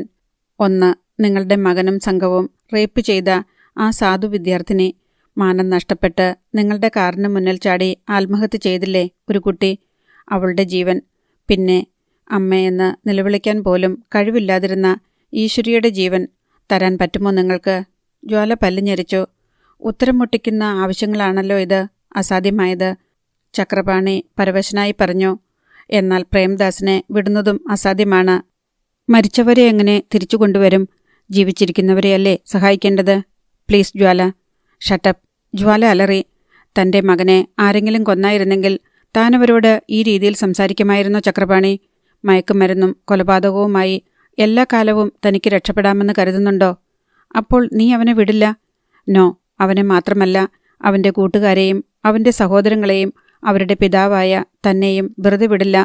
ചക്രപാണിക്ക് എന്തെങ്കിലും സംസാരിക്കാൻ കഴിയുന്നതിന് മുൻപ് ജ്വാല ഫോൺ വെച്ചു. പോലീസ് സംഘത്തെയും കൂട്ടി ജ്വാല ഗ്രീൻ മാൻഷനിലേക്ക് പുറപ്പെട്ടു. ഫോണും കയ്യിൽ പിടിച്ച് മരവിച്ച മട്ടിൽ നിൽക്കുന്ന ഡാഡിയെ നോക്കി ചരൺദാസ് ചക്രപാണിയും രാംദാസ് ചക്രപാണിയും പകച്ചു നിന്നു. എന്താ ഡാഡി? രാംദാസ് ചോദിച്ചു. അവൾ ഭീഷണിയിൽ വീഴുകയില്ല. പണത്തിനും സ്വാധീനിക്കാൻ കഴിയില്ല. അവൾ നമ്മളെ തകർത്തേ അടങ്ങൂ. തൃശൂൽ ചക്രപാണി പറഞ്ഞു. സർക്കിൾ ഇൻസ്പെക്ടർ ഭദ്രനെ കൊന്നതുപോലെ അവളെയും നടുറോഡിൽ തടഞ്ഞു നിർത്തി തല്ലിക്കൊല്ലണം. ഒരു കുഞ്ഞും സാക്ഷി പറയില്ല. രാംദാസ് പറഞ്ഞു. അതിനവളെ തനിച്ചു കിട്ടണ്ടേ? കാത്തിരിക്കാൻ സമയമില്ല. ഉടനെ എന്തെങ്കിലും ചെയ്യണം. അല്ലെങ്കിൽ അവൾ അവനെ ശരിയാക്കും. തൃശൂൽ ചക്രപാണി പറഞ്ഞു. അയാൾ വല്ലാതെ പരിഭ്രാന്തനായിരുന്നു. അസ്വസ്ഥനായി 2-3 വട്ടം അതിലെ നടന്ന ശേഷം അയാൾ മക്കളുടെ നേരെ തിരിഞ്ഞു. ചോരയ്ക്ക് ചോര, ജീവന് ജീവൻ. അവളെ ഇനിയും സ്വാധീനിക്കണമെങ്കിൽ അവളുടെ സ്വന്തമായ മറ്റൊരു ജീവൻ നമ്മുടെ കയ്യിൽ വരണം. ഡാഡി എന്താണ് ഉദ്ദേശിക്കുന്നത്? ചരൺദാസ് ചോദിച്ചു. എന്തു വേണമെങ്കിലും ഞങ്ങൾ ചെയ്യാം. ഒരു ബുദ്ധി പറഞ്ഞാൽ മതി. ജ്വാലയുടെ വീട്ടിൽ ആരൊക്കെയാണുള്ളത്? ചക്രപാണി ചോദിച്ചു. അവളുടെ മുത്തശ്ശിയും സഹോദരനും പപ്പു എന്നൊരു കാവൽക്കാരനും. രാംദാസ് പറഞ്ഞു. സഹോദരൻ്റെ പേരെന്താണ്? ശിവജി. അവനെ പിടിച്ചുകൊണ്ടുവാ. ആവശ്യത്തിന് ആളുകളെയും കൊണ്ടുപോയിക്കൊള്ളൂ. ആ ഇരയിട്ട് നമുക്ക് അവളെ പിടിക്കണം. ചക്രപാണി പറഞ്ഞു. ശരി ഡാഡി. ചരൺദാസും രാംദാസും വേഗം പുറത്തു കടന്നു. ഒരു മുറിയിലിരുന്ന് 4-5 ഗുണ്ടകൾ മദ്യപിക്കുകയും ചീട്ടുകളിക്കുകയും ചെയ്യുന്നുണ്ടായിരുന്നു. തീറ്റ കൊടുത്തു വളർത്തുന്ന വേട്ടപ്പട്ടികളെപ്പോലെയായിരുന്നു ആ തടിയന്മാർ. ചരൺദാസ് അവിടേക്ക് വന്നു. എല്ലാവരും വാ, ചെറിയൊരു പണിയുണ്ട്. ആ ഗുണ്ടകൾ വേഗം എഴുന്നേറ്റ് അയാളുടെ പിന്നാലെ ചെന്നു. ചക്രപാണിക്ക് ഫോൺ ചെയ്ത പ്രേംദാസിൻ്റെ കൂട്ടുകാരൻ കാറിൽ കയറി ഗ്രീൻ മാൻഷനിലെത്തി. തെങ്ങിൻതോപ്പിനരികിലായിരുന്നു ആ വീട്. 3 പ്രാവശ്യം വാതിലിൽ മുട്ടി. വാതിൽ അല്പം തുറക്കുകയും ഒരു കണ്ണ് അകത്തുനിന്ന് നോക്കുകയും ചെയ്തു. എടാ, ഞാനാ, പുറത്തു നിന്നവൻ പറഞ്ഞു. വാതിൽ തുറക്കപ്പെട്ടു. അകത്ത് കിടന്നതും ഉത്കണ്ഠയോടെ നോക്കിക്കൊണ്ടിരുന്ന 3-ൽ ഒരുവൻ തിരക്കി. പ്രേംദാസ് എവിടെ? അവനെ പോലീസ് പിടിച്ചു. അത് കേട്ട് അവർക്ക് തലകറങ്ങി. നമ്മൾ എത്രയും വേഗം ഇവിടുന്ന് സ്ഥലം വിടണം, അല്ലെങ്കിൽ പോലീസ് നമ്മളെ പിടിക്കും. ഇടികൊള്ളുമ്പോൾ അവൻ നമ്മെ ഒറ്റിക്കൊടുക്കും. അതറിയിക്കാനാ ഞാൻ ഓടി വന്നത്. എവിടെ പോകും? പോലീസ് കണ്ടുപിടിക്കാത്ത സ്ഥലം എവിടെയെങ്കിലുമുണ്ടോ? അതൊക്കെ നമുക്ക് പിന്നീട് ആലോചിക്കാം. ഉടനെ ഇവിടുന്ന് മാറണം. വേഗം പാടാ, ഒന്നും എടുക്കാൻ നിൽക്കണ്ട. അവർ വേഗം ഇറങ്ങി കാറിൽ കയറി. തെങ്ങിൻ തോട്ടത്തിലൂടെയുള്ള മൺ റോഡിലൂടെ പുക പറത്തിക്കൊണ്ട് കാർ പാഞ്ഞുപോയി. ഗേറ്റ് കടന്ന് അവർ വലത്തോട്ട് തിരിഞ്ഞു. അപ്പോൾ മുന്നിൽ നിന്ന് ജീപ്പും കാറും വരുന്നത് കണ്ടു. എടാ പോലീസ്, തിരിക്ക്! കാർ വെട്ടിത്തിരിഞ്ഞു. അപ്പോഴുയർന്ന പൊടിയിൽ കാർ മറഞ്ഞുപോയി. കാർ എതിർവശത്തേക്ക് പാഞ്ഞു. വേഗത പോരാഞ്ഞ് കാറിനുള്ളിലൂടെ ഓടണമെന്നവർക്ക് തോന്നി. പെട്ടെന്ന് ആ ചെറുപ്പക്കാരുടെ ഹൃദയസ്പന്ദനം നിലപ്പിക്കുന്ന ഒരു ദൃശ്യമാണ് മുന്നിലുണ്ടായത്. എതിർവശത്തെ വളവിൽ ഒരു ജീപ്പും തോക്കുധാരികളായ പോലീസുകാരും നിൽക്കുന്നു. കാർ നിന്നു. ആ നിമിഷം പിന്നിൽ നിന്ന് പോലീസ് എത്തി. സയനൈഡ് ഗുളിക കയ്യിലുണ്ടായിരുന്നെങ്കിൽ അപ്പോഴാ ചെറുപ്പക്കാർ ആത്മഹത്യ ചെയ്യുമായിരുന്നു. ഭയന്ന് കാറിനുള്ളിൽ ചുരുണ്ടുകൂടിയിരുന്ന ആ ചെറുപ്പക്കാർ കാറിന്റെ ഗ്ലാസ്സിലൂടെ DCP ജ്വാലയുടെ മുഖം കണ്ടു. ഇതേസമയം ഒരു വാൻ ജ്വാലയുടെ വീടിനു മുന്നിൽ പാഞ്ഞുവന്ന് നിന്നു. അടുത്ത ഭാഗം നാളെ.